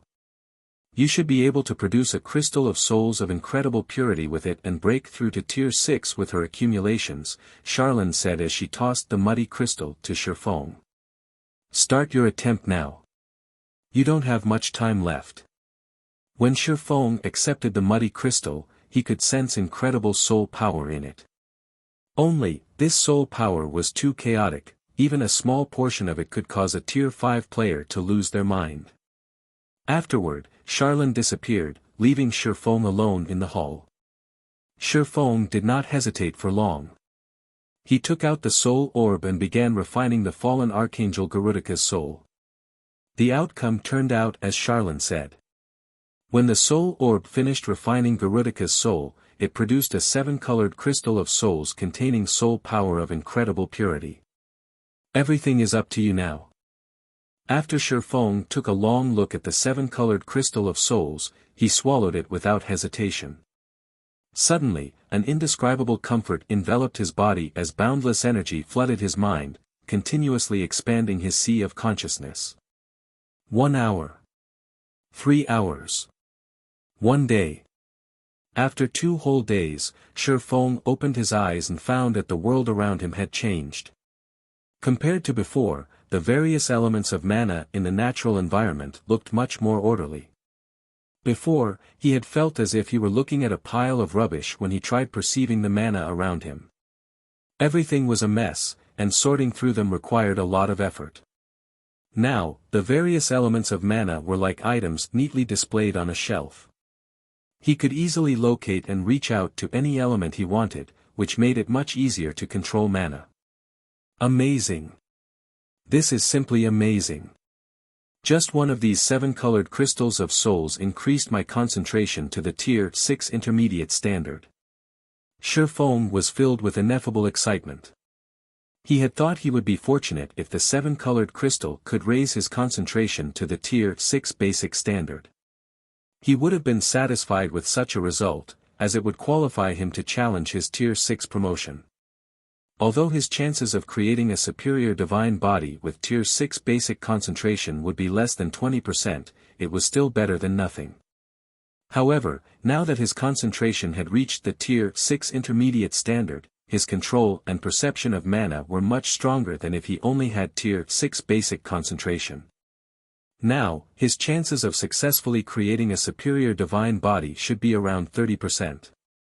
Following this, Shifeng had Zero Wing frantically collecting 7 luminaries crystals for the subsequent month.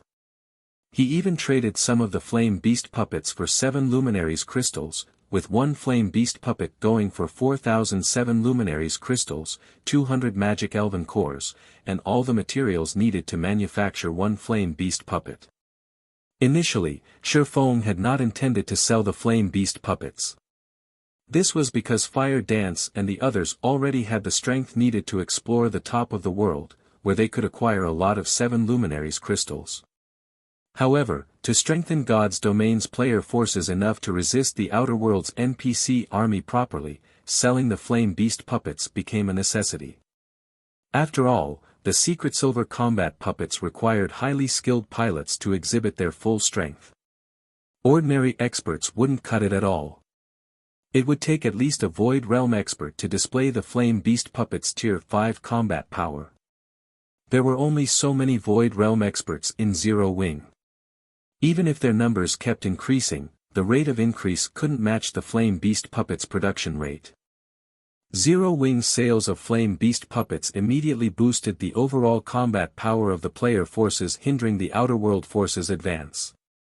The guild even earned over 200,000 7 luminaries crystals from the exchanges, increasing Shifeng's stockpile to 400,000. Apart from the player's side, the number of NPC armies gathered at the Fire Dragon Empire's borders increased a lot during this past month. On the Outer World NPC's side, close to half of the NPC army had already assembled outside the Fire Dragon Empire, preparing to launch an all-out assault on the Empire. Blackwing City, Stargazing Tower, looking at the pile of 7 luminaries crystals in front of him, Shifeng took a deep breath and mentally prepared himself. During this past month, he had already fully mastered the law of destruction. He had also mentally simulated the creation process for his superior divine body hundreds of times to improve his chances of success. Without further elevating his concentration standard, he couldn't increase his success rate any further.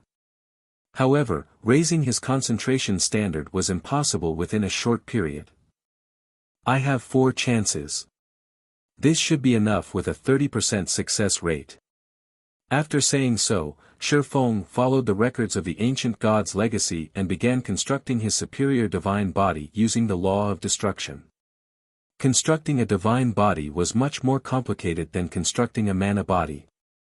This was because a divine body was akin to a miniature world, not something that could be completed with just a few magic arrays. It required more than 300 Grandmaster magic arrays as its core. These Grandmaster magic arrays would then absorb the power within the supplied 7 luminaries crystals through the designated world law and create a complete miniature world. Simultaneously manipulating so many Grandmaster magic arrays was unfeasible without Tier 6 concentration. Meanwhile, the process of constructing a superior divine body was even more rigorous. A superior divine body needed over 1,000 Grandmaster magic arrays as its core. Unless one's control of mana reached a certain level, manipulating such a complex core magic array was out of the question. Moreover, the mana within 7 luminaries crystals was of incomparable purity, more than 10 times heavier than even ordinary solid mana, and thus incredibly difficult to manipulate. The next moment, Shi Feng stimulated 100,000 7 luminaries crystals with his mana and guided the mana that burst out from them into the 1,000 plus Grandmaster magic arrays he had pre-constructed. Boom! However, partway through activating the magic arrays, half of them suddenly stopped working, and the entire core magic array crumbled. Failure. Manipulating the 7 luminaries crystals' mana indeed isn't easy. Shi Feng wasn't too surprised by his failure. After all, this was his first time manipulating mana from 7 luminaries crystals. Following this, he rested for 3 hours. After his mental state had fully recovered, he promptly began his second attempt. Boom! Another failure. Third attempt. This time, Shi Feng had a crazy idea utilizing the light of 2 worlds as Golden Soul to elevate his soul's standard. Although Golden Soul had a short duration, he could use this buff to get through the instability caused by the initial burst of mana.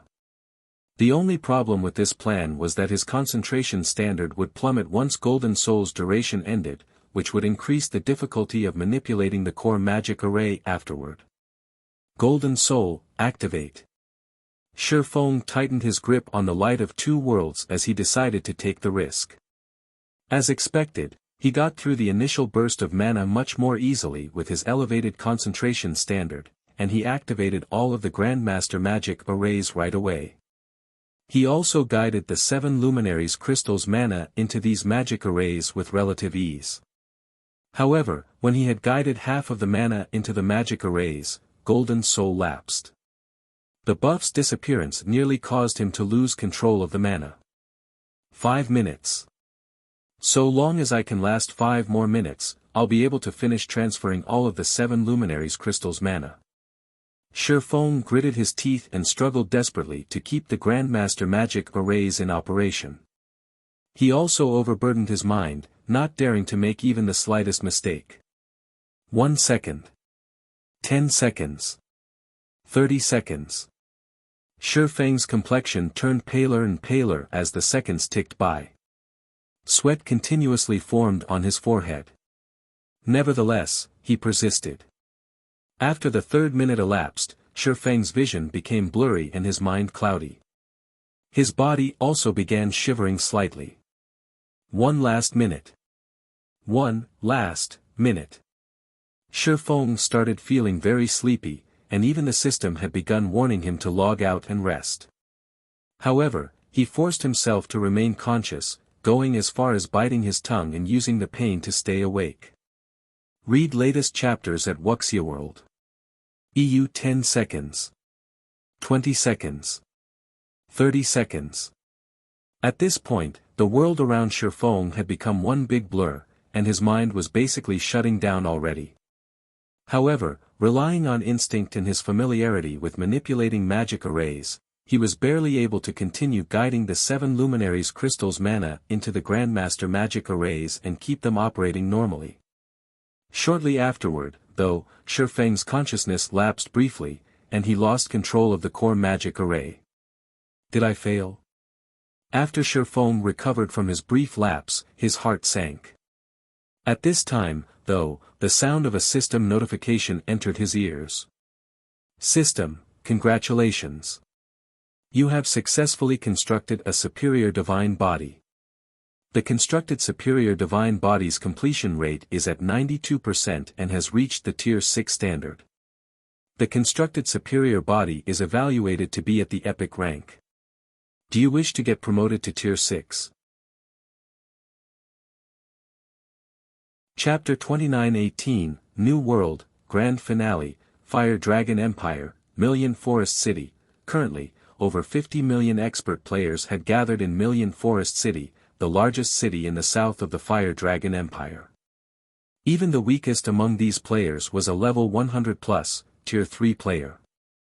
The number of Tier 4 players gathered even exceeded 10,000. However, an indescribably solemn atmosphere shrouded Million Forest City, and everyone looked tense. This was because Million Forest City was the biggest barrier in the south. If the Outer World NPC army broke through here, it could march straight for Flame Dragon City. The executives of the various player forces had gathered on top of Million Forest City's front wall. Their faces were pallid as they quietly observed the Outer World NPC army hidden in the distant forest. These Outer World NPCs are simply insane. They actually gathered 1/3 of their total forces just to attack Million Forest City. Are they planning to fight to the death? 16th Cloud, the second vice guild leader of Shining Tiger and an expert who had reached Tier 5, said, frowning as she observed the Outer World's NPC army through a magic mirror. The Outer World NPCs and players had a numerical advantage over God's Domain's NPCs and players in terms of Tier 4 combatants. Logically, they should have split up and attacked multiple locations, as this would bring them the most benefits. The biggest advantage God's Domain's players had was their ability to get resurrected and rejoin the battle quickly. If the Outer World forces split up and attacked numerous locations simultaneously, God's Domain's players would likewise have to split up and guard multiple locations. Moreover, God's Domain's players would have to guard more locations than what was necessary, to prevent ambushes. This would result in a huge waste of combat power. Hence, if God's Domain's players could gather all their experts in one location and have an all-out battle, it naturally couldn't be better for them. Maybe they think their chances of victory are slim, so they plan to concentrate their forces to secure a decisive victory. After all, God's Domain's various kingdoms and empires are continuously sending their NPC armies to reinforce the Fire Dragon Empire. The longer the war goes on, the better it would be for us. Perhaps they don't wish to drag things out any longer, Unyielding Soul's unyielding heart, who had similarly reached Tier 5, said, smiling. During the past month of battles at the Fire Dragon Empire's borders, the Empire's defenders had constantly been at a disadvantage. However, as time passed, the number of NPC armies gathered in the Empire increased, gradually tipping the scales to the Empire's side. Moreover, in this past month alone, over 100 players had reached Tier 5. Unyielding Heart had to admit that the War of Worlds was incredibly helpful to the development of players, especially during the defense of the Fire Dragon Empire.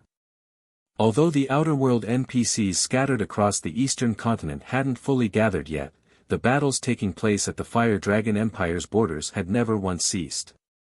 Meanwhile, through constant battles with the Outer World's Tier 4 NPCs and players, God's Domain's Tier 4 players were able to improve their control and understanding of mana rapidly and continuously. In comparison, before the War of Worlds, Tier 4 players would have difficulty finding another Tier 4 player to fight, let alone Tier 4 players who were at the Void Realm standard or above. At one point, Unyielding Heart even wished that the War of Worlds would last a little longer. Let's hope I'm just overthinking things, 16th Cloud said, nodding. Truthfully, an all-out fight was something she hoped to see the most. This was because there were currently more than 80 Tier 5 players gathered in Million City Forest, not to mention over 100 Flame Beast puppets and 8 Blue Thunder flying ships. Every one of these war weapons created by Zero Wing possessed combat power at the Tier 5 standard. Including the Tier 5 NPCs, there were close to 300 Tier 5 combatants stationed in Million Forest City. Meanwhile, according to their investigations, the Outer World Army stationed outside Million Forest City only had around 400 Tier 5 combatants in total. The difference wasn't particularly significant. Even if they traded 2-for-1 with the Outer World Army, they would still end up winning the war since they could be resurrected and rejoin the battle almost immediately. In reality, 16th Cloud and Unyielding Heart weren't the only Tier 5 experts entertaining such thoughts. The Tier 5 experts of the other player forces present were also confident of victory in the upcoming battle. And so long as they won this battle, the Outer World's NPC army would have difficulty causing problems in the future. Some time later, when the number of players gathered in Million Forest City reached 70 million, a gigantic island suddenly appeared above the city, instantly triggering an uproar among the city's players and NPCs. Crap. Zero Wing. That is Zero Wing's mobile fortress. Isn't Zero Wing's mobile fortress stationed beside the Secret Covenant Tower? Wait. This isn't the same one. I've seen the one stationed at the Secret Covenant Tower, and that one only has 2 barriers protecting it. This one has 3. Zero Wing must have constructed a new mobile fortress. Amazing. Zero Wing truly is God's Domain's #1 guild.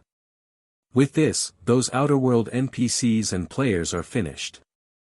The mobile fortress that just appeared above Million Forest City was something basically everyone in God's Domain knew about.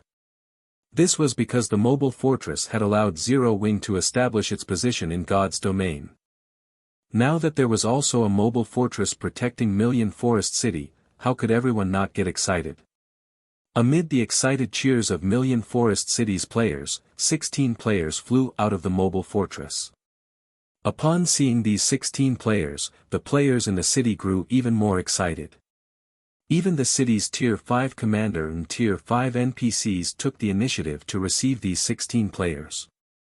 These 16 people were none other than Gentle Snow, Aqua Rose, Fire Dance, Violet Cloud, Yen Tianxing, Yi Luofei, Silent Blade, Alluring Summer, Cold Shadow, Crimson Mask, Ji Luorong, Lifeless Thorn, Blue Frost, Zhao Yueru, White Feather, and Invincible Swallow. Crap. All of Zero Wing's top experts are here. Even a demigod NPC has gone to welcome them. What's going on here? I heard that the War God's Temple recently added Zero Wing's Vice Guild leaders Gentle Snow and Aqua Rose to the 10 Saints. The 2 of them are even stronger than the NPC ranked 5th in the 10 Saints. Those ranked within the top 5 of the 10 Saints are supposedly close to rivaling Tier 6 existences, while those in the top 3 are basically Tier 6 gods in disguise. Zero Wing is truly a den of monsters. I heard that 3 of the 5 great super guilds' old monsters joined the 10 Saints only recently. Yet, Zero Wing actually has 2 people in the 10 Saints now. Moreover, both are ranked within the top 5. I wonder when I'll be able to join the 10 Saints. If I can get into the 10 Saints, I can die with no regrets. For a time, Zero Wing's members became the focal point of the entire Fire Dragon Empire. This was especially true for the players who had recently started playing God's Domain and were watching the live broadcast of Million Forest City's situation. When they looked at Gentle Snow and Aqua Rose, their eyes shone with ambition. They all wished they could become as strong and famous as these 2 women. Currently, Tier 5 NPCs were still existences to be feared for the various player forces, and even the King of a Kingdom had a difficult time meeting a Tier 5 NPC. Yet, these powerful Tier 5 NPCs were behaving respectfully toward Gentle Snow and Aqua Rose. This situation was simply unbelievable. However, of the players in the Fire Dragon Empire, only the superpowers experts truly understood what it meant to be a member of the Ten Saints. The Ten Saints were existences standing at the very apex of God's domain. Although Gentle Snow and Aqua Rose were Tier 5 players, just like the superpowers Tier 5 experts, the difference between the two sides was like heaven and earth. Killing ordinary Tier 5 players was child's play for these two women. Meanwhile, when the Star Alliance's Galaxy Past and Purple Eye, who stood among the many players in Million Forest City, saw Gentle Snow and Aqua Rose, complex emotions appeared on their faces. Back when Zero Wings operations were still confined to Star Moon Kingdom, the two of them had treated Gentle Snow and Aqua Rose as their rivals. Now, although Galaxy Past and Purple Eye had gotten promoted to Tier 4 and were even top tier among Tier 4 experts, they were merely a part of the crowd gathered in Million Forest City. In contrast, Gentle Snow and Aqua Rose already stood at the apex of God's domain. They were now existences that countless players looked up to, and even Tier 5 NPCs and the 5 great super guilds' old monsters had to be wary of them. Galaxy Past and Purple Eye weren't alone in their feelings. Matt and Prosciutto from Mythology shared their complicated mood. When Fong Shihan had decided to betray Mythology and join Zero Wing, she had invited Matt to join her. However, Matt had refused her offer, believing he could develop much more rapidly in Mythology. Yet, reality turned out to be completely different. Matt was still stuck at Tier 4. In comparison, White Feather, who had joined Fong Shihan, had already reached Tier 5 and become an existence he had to look up to. As for Prosciutto, he was confused by Fong Shihan's rapid improvement. In terms of talent, he was much superior to Fong Shihan. Although he had also gotten promoted to Tier 5, there had been a huge difference between them when they were both still at Tier 4. However, his Tier 4 mana body's completion rate had only been at 118% when he had gotten promoted to Tier 5. Meanwhile, according to Mythology's investigation, Fong Shihan had gotten promoted to Tier 5 with her Tier 4 mana body's completion rate at 120%. Moreover, Odin had said that Fong Shihan was even under consideration as a reserve member for the Ten Saints and that it wouldn't be strange if she managed to defeat one of the Ten Saints in the near future. Her strength already approached that of demigod NPCs. In comparison, Prosciutto's combat power was only at the Tier 5 peak standard, still nowhere near the demigod standard. While Prosciutto was in a daze, Zero Wings members had arrived above Million Forest City's gate. "You guys are finally here," Unyielding Heart said, smiling at Zero Wings members. "With you here, it's even less likely for the Outer World forces to take down Million Forest City." Even the weakest of Zero Wing's 16 Tier 5 experts present had combat power at the Tier 5 peak standard. Meanwhile, Gentle Snow and Aqua Rose could take on 10 to 15 ordinary Tier 5 combatants by themselves. Their participation in Million Forest City's defense had narrowed the gap in Tier 5 combatants between the two sides significantly. "What's our current situation?" Gentle Snow asked. At Gentle Snow's question, Aqua Rose and the others turned to look at Unyielding Heart. During these past few days, they had been fully focused on raiding a primordial ruin in the top of the world, so they weren't up to date on the Fire Dragon Empire's situation. Only after receiving the secret pavilion's notification did they rush over with the newly constructed mobile fortress. "While I can't say it's good, we definitely have a fighting chance," Unyielding Heart said. He then took out a memory crystal and displayed the information recorded in it. "According to our latest investigations, the Outer World's NPC army has over 130 million Tier 3 NPCs, around 150,000 Tier 4 NPCs, and over 200 Tier 4 NPCs. As for the player army, there are close to 200 million Tier 3 players, over 50,000 Tier 4 players, and over 100 Tier 5 players." Upon hearing Unyielding Heart's words, many of the Tier 4 experts nearby felt suffocated. Setting aside the Tier 3 players, the difference in Tier 4 players between the two sides was simply massive. Even now, Million Forest City only had around 15,000 Tier 4 players gathered. In comparison, the other side had over 50,000. If Million Forest City's defensive magic array shattered, there was a high chance that some of these Outer World Tier 4 players would sneak past the city's defenders and reach the City Lord's mansion. That would spell the end for the city. After all, the City Lord's mansion's defensive magic array wasn't as strong as the city's. The only fortunate matter was that there wasn't a significant difference in Tier 5 combatants between the two sides. With the help of the city's magic arrays, they might be able to repel the Outer World forces. It seems the Outer World forces are intent on winning this battle, no matter what. Aqua Rose was slightly astonished when she heard Unyielding Heart's report, and she turned reflexively toward the distant forest. An army of such size and power was more than capable of destroying an empire. Isn't that just perfect? If we can get rid of this army, dealing with the follow-up will become much easier, Fire Dance said, fighting spirit burning in her eyes. They had suffered a miserable defeat in the battle in Blackwing City. However, her strength had undergone an earth-shattering transformation during the past month. Apart from touching upon the entry level of utilizing a world law, she had also acquired 2 pieces of legendary equipment. Including her legendary weapon, she now had 3 legendary items. She was confident she could now put up a fight against a fallen archangel. None of Zero Wing's members refuted Fire Dance's words, either. With Shifeng's guidance, they had improved their equipment standards significantly during this past month. Although they didn't gain any additional legendary weapons, they did acquire quite a few pieces of legendary equipment. Moreover, even the weakest piece of equipment on them now was fragmented legendary equipment. In equipment standards, they were in no way inferior to Tier 5 NPCs. Among their group of 16, Gentle Snow, Aqua Rose, and Violet Cloud were the luckiest, having each acquired a complete set of fragmented legendary set equipment. In terms of basic attributes, it wouldn't be an exaggeration to say that they rivaled Tier 6 players. However, just when everyone was thinking about how to cope with the Outer World Army's offensive, the Outer World Army hidden within the distant forest suddenly moved. Boom! Accompanied by a thundering noise, heavy clouds suddenly appeared over the forest, bringing darkness to the area.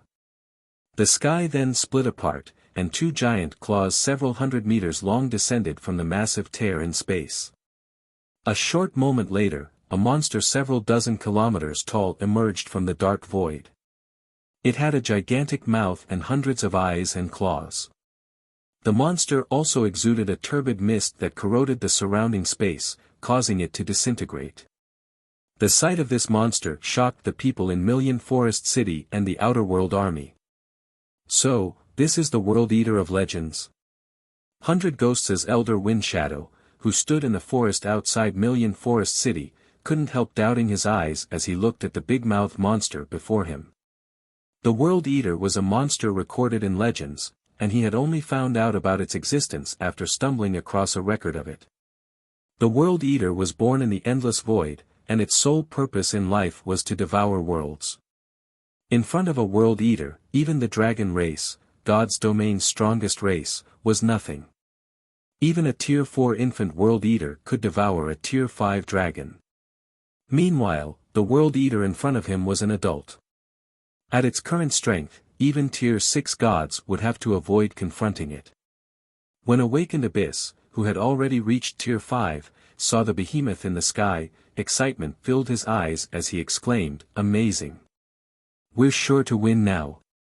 World Eater, Chaos Beast, Legendary, Level 210 3 trillion. Similar to Awakened Abyss, the other Outer World players present also grew excited when they saw the World Eater. However, when Fire Dance and the others in Million Forest City saw the World Eater, a grim expression appeared on their faces. Although they didn't know what a World Eater was, they could still tell what a terrifying existence it was just by looking at its 3 trillion HP. After all, the average level 200 legendary monster only had around 300 billion HP, and even a Tier 5 fallen archangel only had 900 billion HP. Yet, the World Eater had more than 3 times that amount. Activate the defensive magic array. All magic cannon towers prepare to fire. Victory for the Fire Dragon Empire. Mechabot, a level 200 demigod NPC and the commander of Million Forest City's army, ordered when he saw the World Eater starting to make its way toward the city. A total of 4 magic barriers promptly appeared over Million Forest City, the barriers stabilizing the space within a 10,000-yard radius of the city. The barriers also created a separate world within them, isolating Million Forest City from the outside world and preventing the World Eater's powerful mental oppression from spreading into the city. Miniature World. After seeing the city's defensive magic array activating, Aqua Rose used the Ring of Gospel that Shifeng had passed to her. During their exploration of the primordial ruin in the top of the world, they had managed to upgrade the Ring of Gospel to the legendary rank. Now, the ring could call down a complete miniature world, and its suppression effect was only slightly inferior to the world mirrors.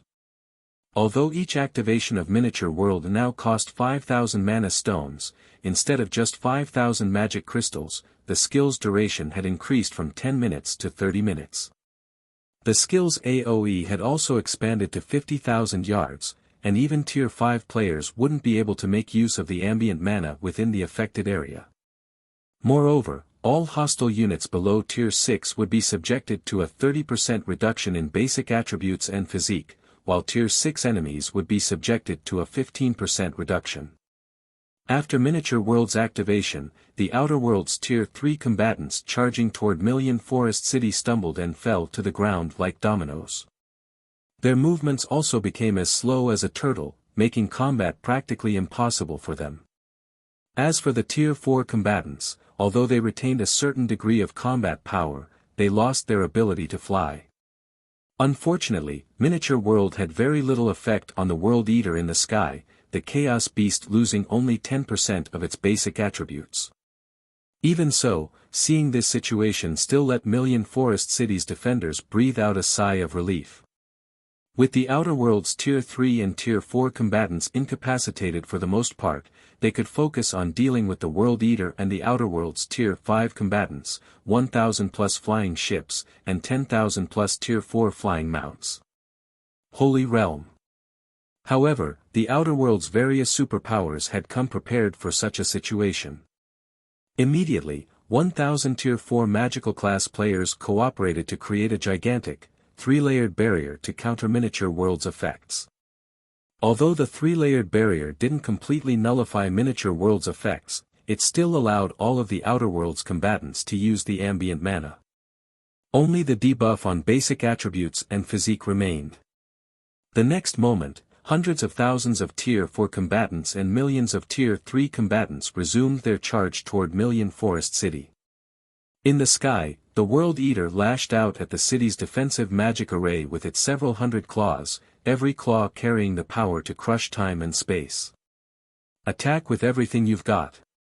Stop those claws. Seeing the approaching claws, Fire Dance promptly issued a command to the mobile fortress and all of the Blue Thunder flying ships present. Beams of destruction shot at the World Eater's claws one after another. Simultaneously, Million Forest City's magic elven towers and magic cannon towers also bombarded the World Eater. The series of attacks and explosions turned the sky outside of Million Forest City into an empty void. Unfortunately, these attacks managed to deflect only a portion of the World Eater's claws, over 100 claws connected with the city's defensive magic array. The next moment, the 4-layered magic barrier shattered under the World Eater's attacks, unable to withstand the World Eater's power. All hail the World Eater. It's time for you natives to go to hell. When the Outer World's players saw the city's defensive magic array shattering after only one exchange, they burst into laughter. Originally, they thought this would be a tough fight. However, the battle ended up entirely one-sided. Now, even if they did nothing, the NPCs and the World Eater could still destroy Million Forest City easily. Meanwhile, the players inside Million Forest City fell into despair at this moment. How were they supposed to fight with such a horrifying monster on the Outer World army's side? There's no other way. Aqua and I will keep that World Eater busy. Everyone else, do everything you can to stop these invaders from entering the city. Gentle Snow said as she looked at the several dozen Tier 5 NPCs hindering the World Eater. So long as we keep the core magic array safe, more of God's domain's experts and NPCs will come to support us. The various guild executives present nodded in response to Gentle Snow's command and promptly went into action. They all took out their trump cards and readied themselves to fight a war of attrition with the Outer World army.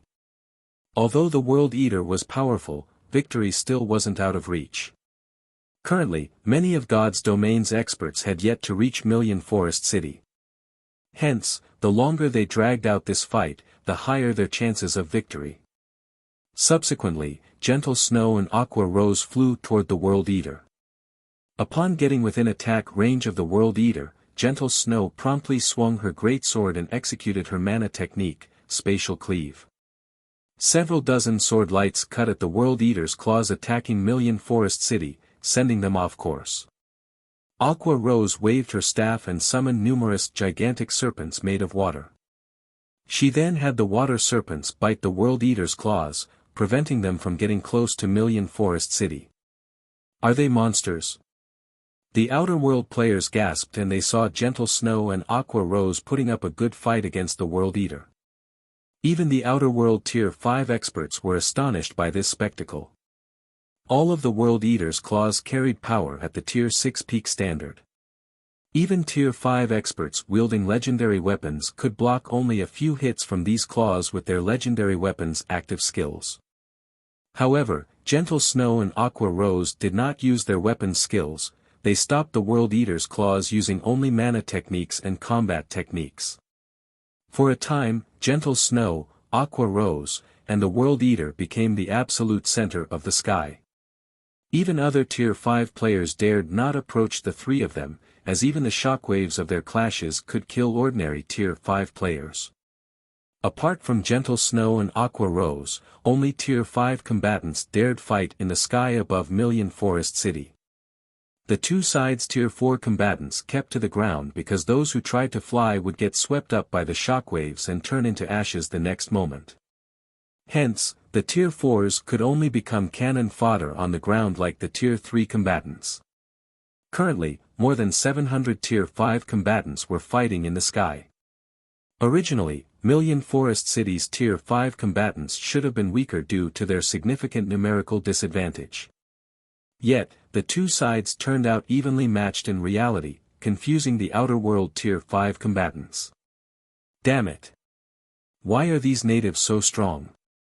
The speechless awakened Abyss glared at Ji Luorong, who was fighting him. Not only was Ji Luorong fighting two Tier 5 NPCs simultaneously, but she also managed to pin him down while doing so. The level of skill she demonstrated in mana utilization was simply unbelievable. Moreover, Ji Luorong wasn't even the most conspicuous of them all. Instead, the most conspicuous person was Zero Wings Violet Cloud, the girl he had once considered recruiting into 100 Ghosts. She was practically a monster. From what he could tell, Violet Cloud should only be at the domain realm. Yet, she could actually hold her own against over a dozen Tier 5 NPCs. If not for Wind Shadow, who wielded a legendary weapon, joining the fight, one or two of these Tier 5 NPCs would have already died in battle. As for Fire Dance and Fong Shihan, these two women were practically Grim Reapers as they weaved through the shadows of the battlefield. Under their coordinated attacks, they could kill a Tier 5 NPC within 5 moves and a Tier 5 player within 3 moves. As more time passed, Million Forest City's Tier 5 combatants gradually began to gain the upper hand in the battle. Elder Wind Shadow, we've already lost more than 24 Tier 5 players. We'll be at a serious disadvantage if this situation continues, Jade Leaf, who had repelled a Tier 5 NPC with her battle axe, said to Wind Shadow when she saw Fire Dance and Fong Shihan killing another Tier 5 player. Nobody can stop Zero Wings Fire Dance and Cold Shadow. Originally, their side had over 170 Tier 5 players. Now, only a few minutes into the battle, they had already lost more than 10% of this number. In comparison, the other side had lost only a dozen or so Tier 5 players. Moreover, these fallen Tier 5 players managed to get resurrected quickly and rejoin the battle. They had also prepared replacement equipment beforehand, so they lost hardly any combat power even after rejoining the battle. Wind Shadow also recognized their dire situation and frowned involuntarily. He had never thought Zero Wing would have so many monstrously strong experts, apart from Gentle Snow and Aqua Rose. Currently, Zero Wing's Tier 5 players were doing as much work as all of Million Forest City's other Tier 5 players combined. Just as Wind Shadow was about to have everyone retreat, a spatial tear suddenly appeared some distance from Million Forest City. A young man wearing a light blue robe with dark purple divine patterns on his face then walked out of this spatial tear. A fallen archangel followed after him, and this fallen archangel was none other than Zilliware. With the arrival of these two people, Million Forest City fell deathly silent.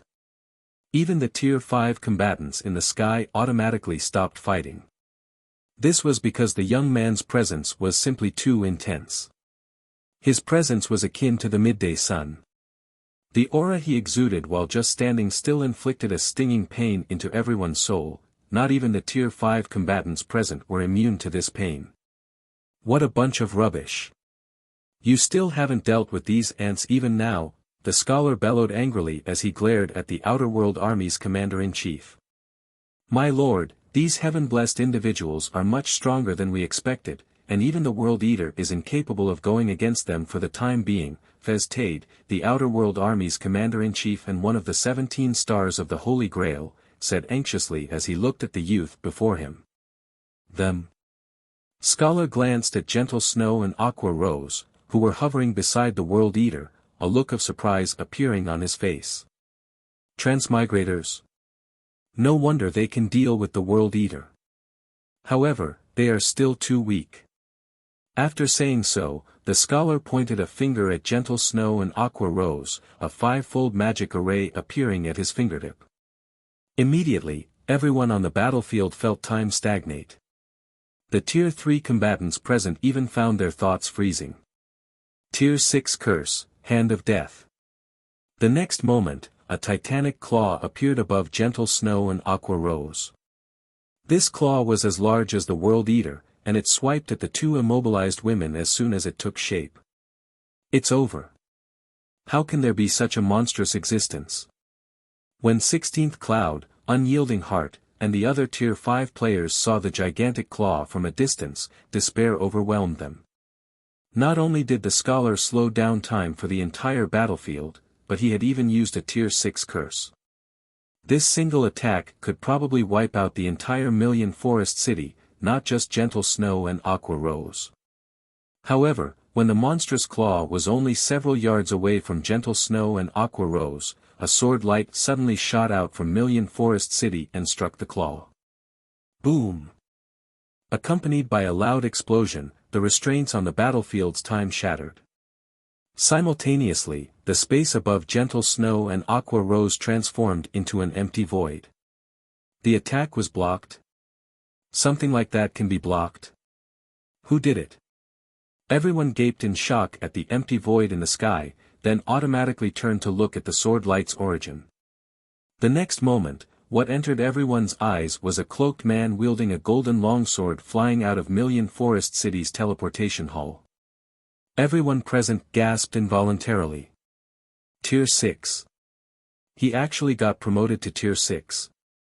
Everyone present was very familiar with the cloaked man.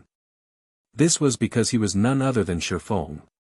However, the aura Shifeng exuded was simply unbelievable, especially for players who had visited ruins left behind by gods. The power they sensed from Shifeng was one that they had only ever felt in those ruins. Only, Shifeng's aura was several hundred times more powerful. Indeed. That was divine might. Guild leader, you succeeded? Feng Shihan asked as she looked at Shifeng, who had arrived before her. Although the divine might Shifeng radiated proved that he had reached Tier 6, Feng Shihan couldn't help asking for confirmation. Tier 6. This was the true pinnacle of God's domain. I succeeded. Shifeng nodded with a smile. Actually, he also wanted to say that he didn't just get promoted to Tier 6 with an ordinary divine body, but with a superior divine body instead. The difference between the two was akin to that between mythic and superior mythic monsters. The two were on entirely different levels. Upon hearing Shifeng's acknowledgement, Zero Wing's members grew ecstatic. Now that Shifeng had reached Tier 6, the Outer World's NPCs and players would no longer be a problem. Moreover, Zero Wing would become God's Domain's bona fide #1 guild from now on. The Outer World players were dumbfounded by this development. After all, the Outer World's various superpowers were practically going crazy just trying to get their respective guilds' best talents promoted to Tier 5. Getting one of their members to Tier 6 was something none of them had ever dreamed of doing at this stage of the game. After all, none of them had any information on how players could go about reaching Tier 6. So what if you've reached Tier 6? You're nothing but another ant trapped in this world. Do you really think you're a match for me? The scholar said contemptuously as he looked at Shifeng. He then pointed the golden staff he held at Shifeng.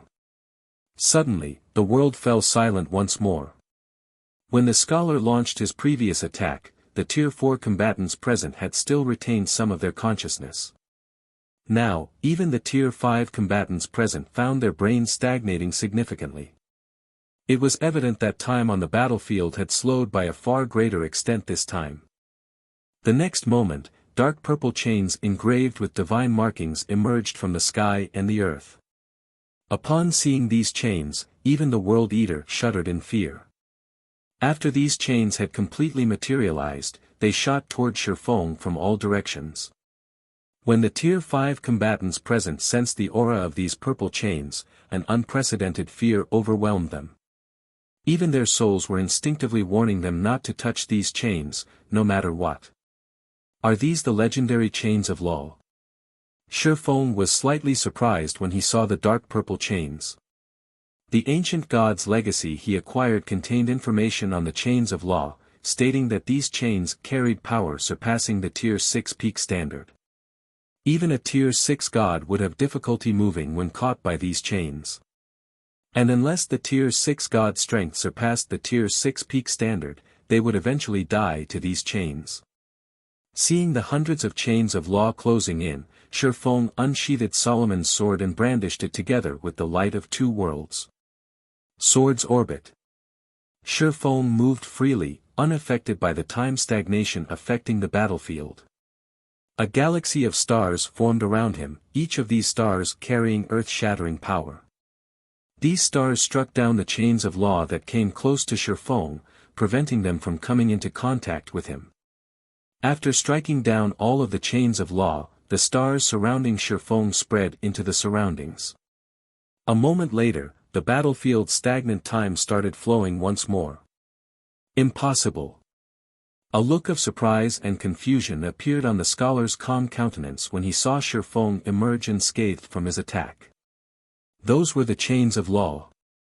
Even an actual Tier 6 god would have to flee when confronted with those chains, as they would lose their life if even one of those chains latched onto their bodies. Yet, Shifeng had deflected all of the chains with a simple sword technique. What the scholar found even more unbelievable was that his time stagnation technique was utterly ineffective against Shifeng. Do you find it strange? Shifeng chuckled at the look of surprise on the scholar's face.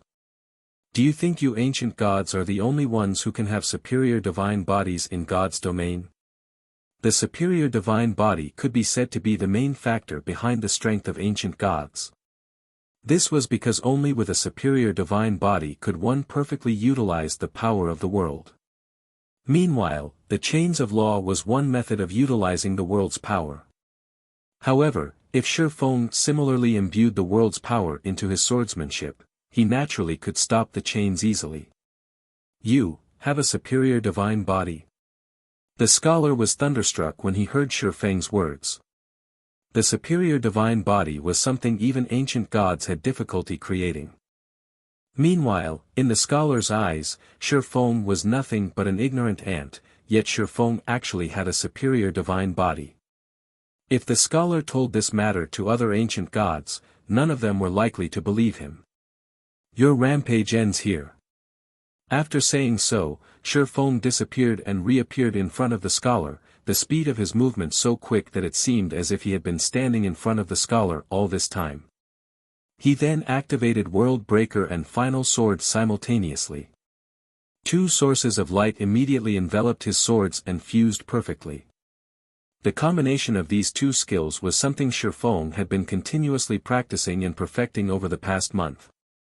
Apart from the fusion of these two skills, Shifeng had also been modifying swords transmigration, and he eventually ended up creating an advanced silver combat technique.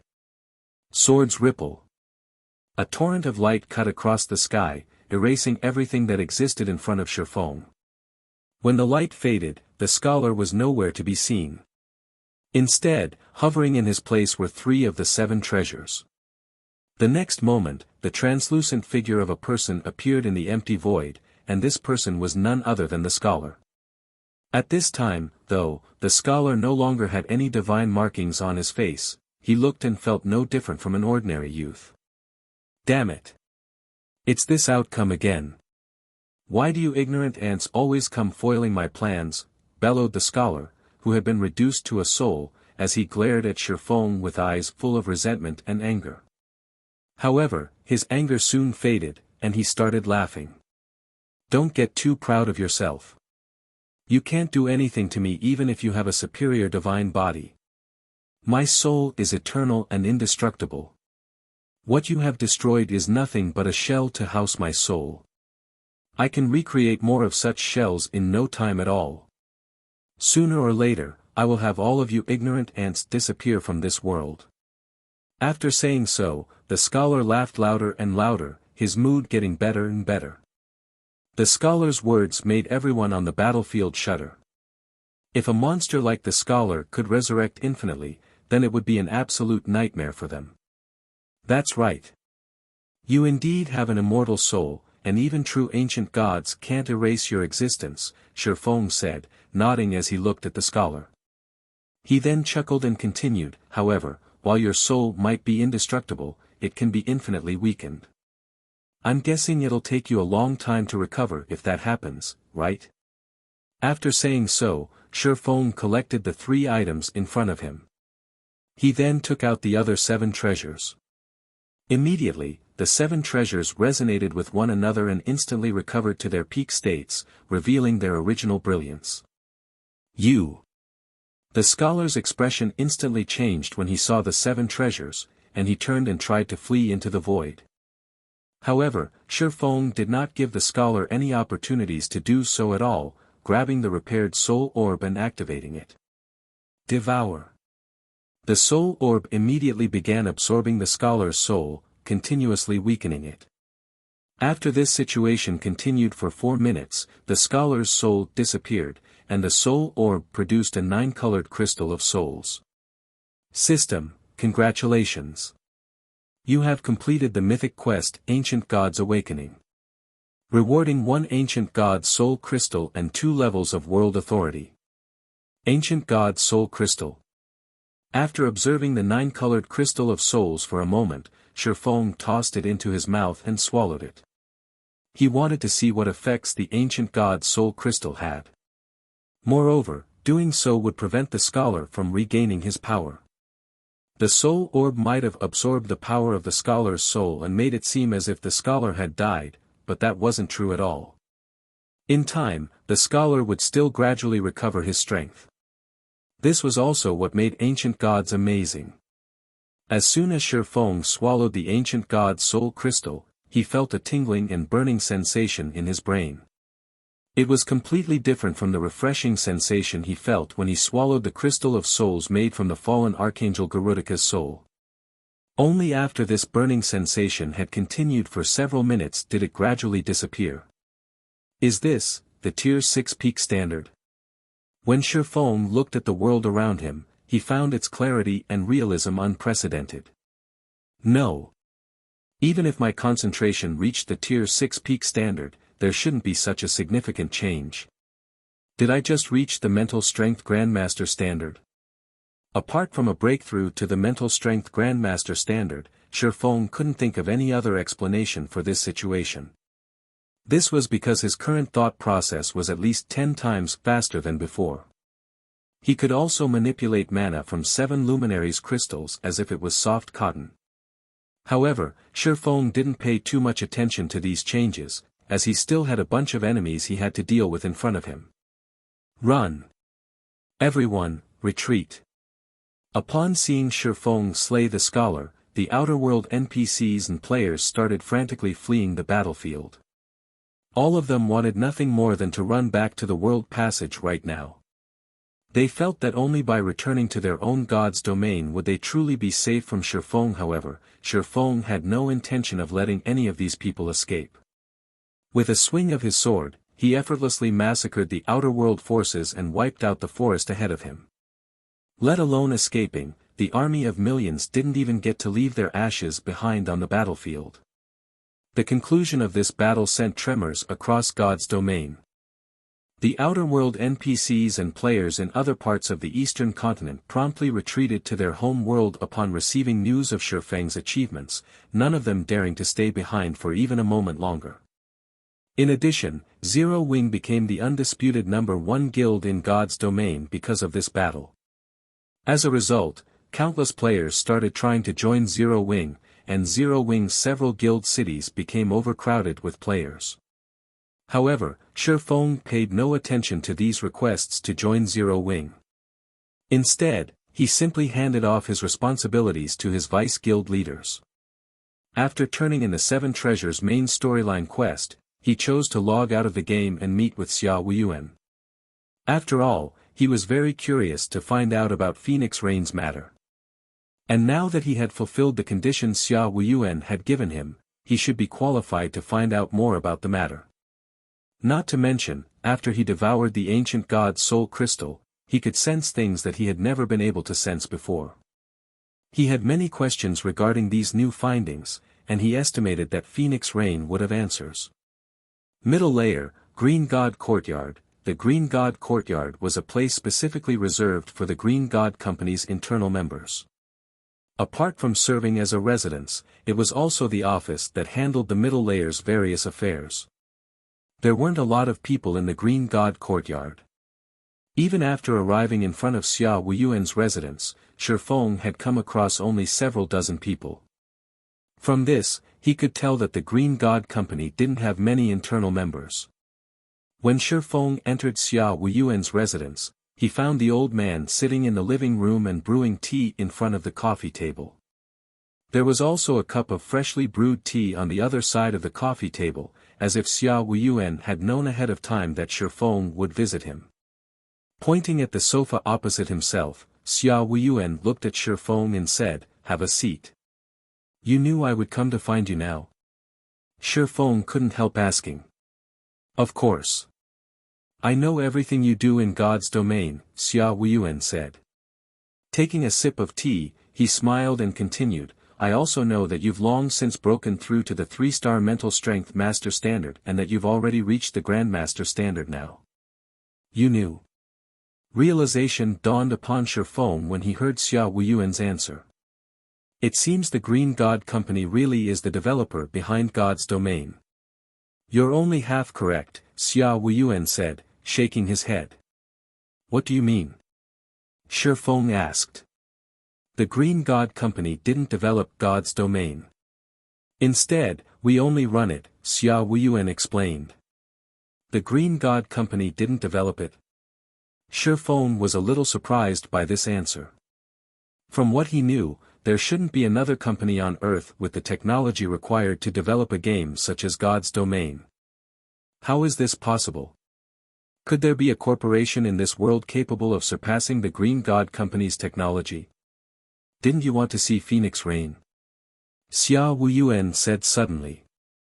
Confused by Xia Wuyuan's sudden mention of Phoenix Rain, Shifeng asked curiously, "Can I meet with her now?"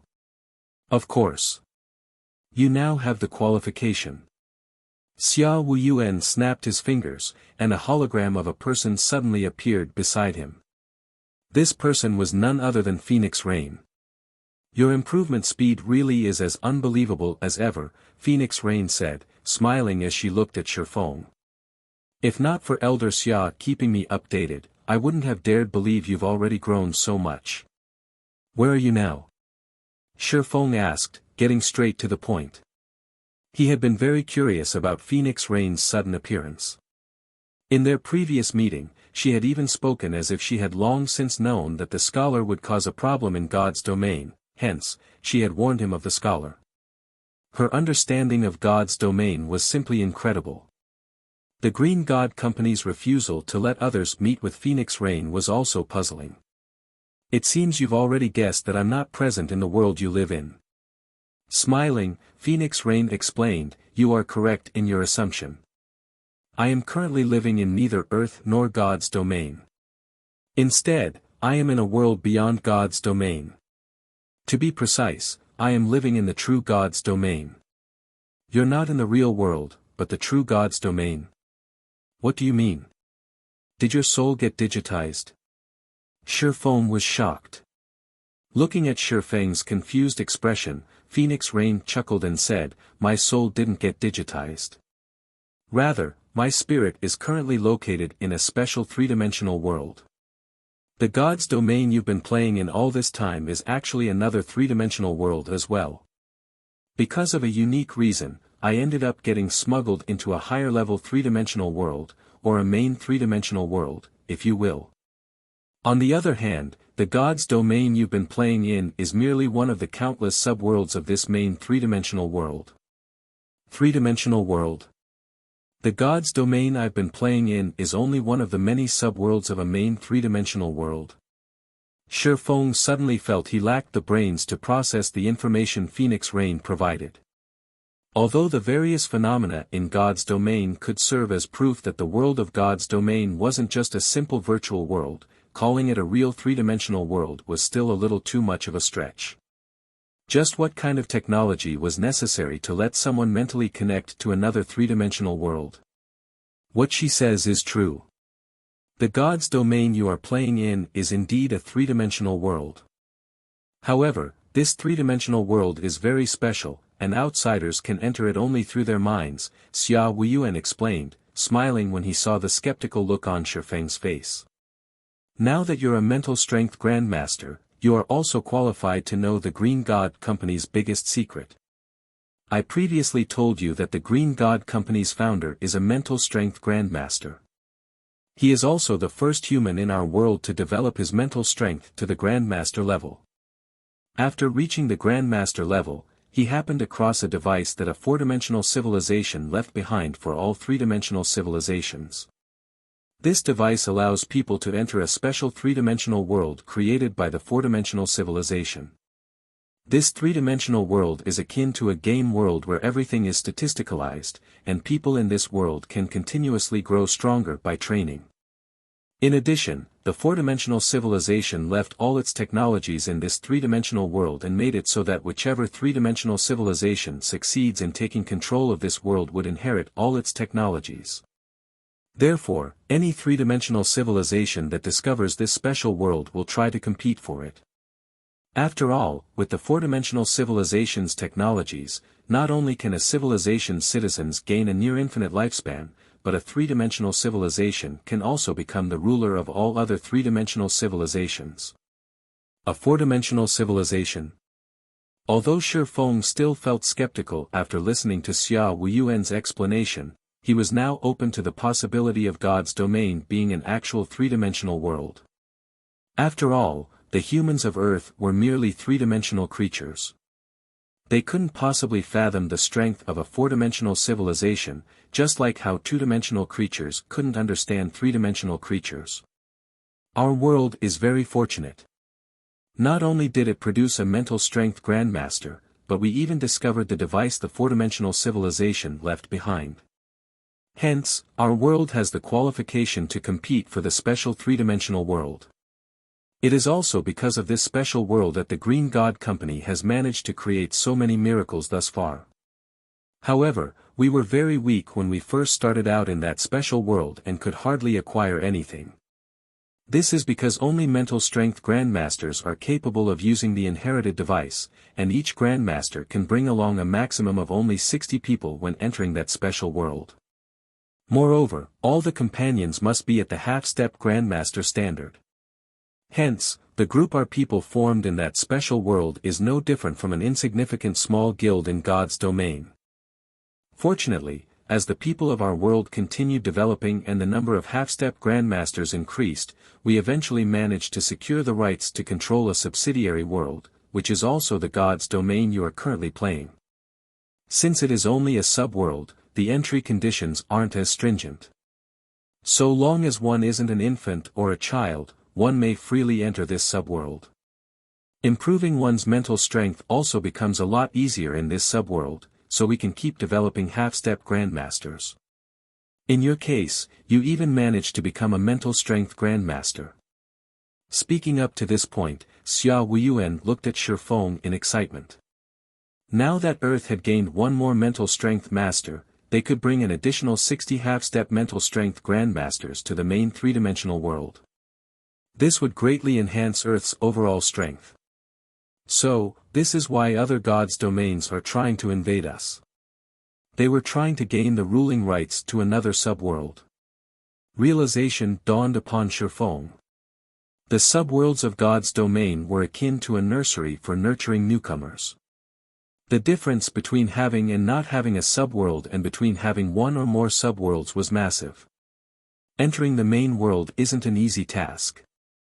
The more subworlds a civilization controls, the higher their chances of producing Tier 6 players or half-step mental strength Grandmasters. In Phoenix Rain's case, she managed to enter the main world out of sheer luck. It's a pity nobody else managed to be that lucky, Xia Wuyuan said, sighing ruefully. Phoenix Rain's entry into the main world can be considered a rare opportunity. If she logged out of the game, she would no longer have this opportunity. Thus, upon noticing the anomaly, we immediately transferred her body to the core area.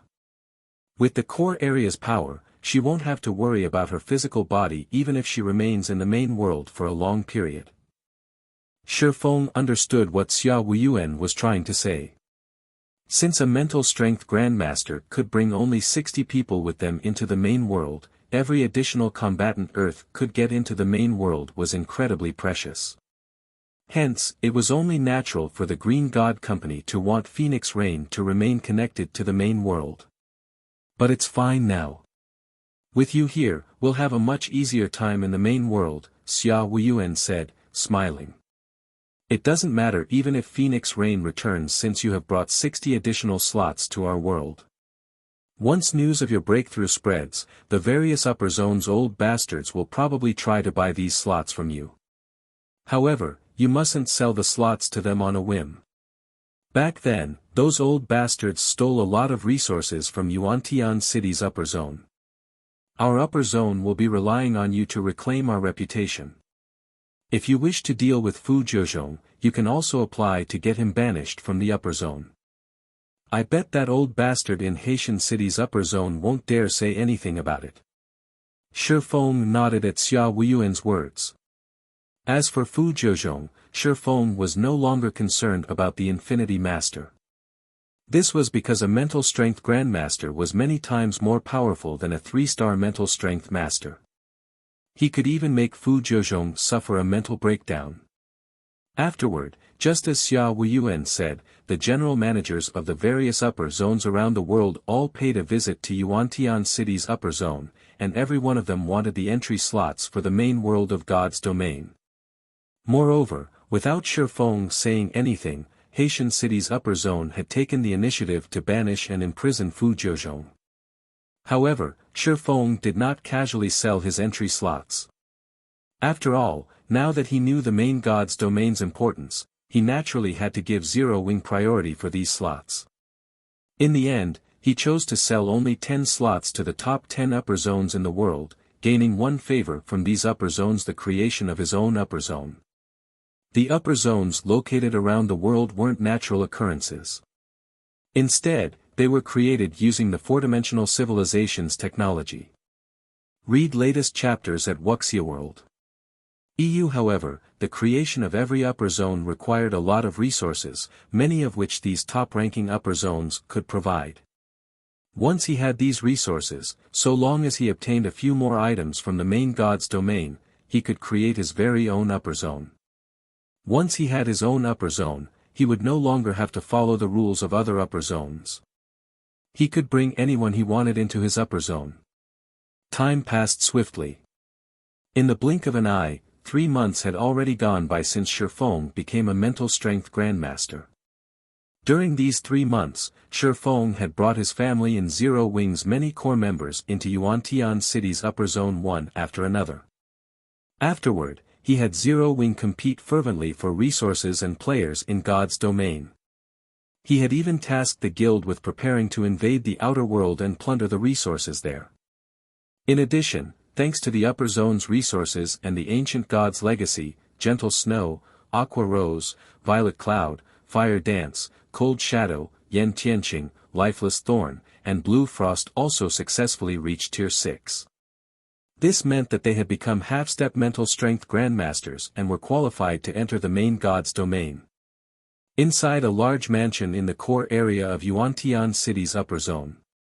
After looking at Gentle Snow and the others, who lay inside their respective special rest cabins, Shifeng entered the main cabin and readied himself to begin a new journey. Log in.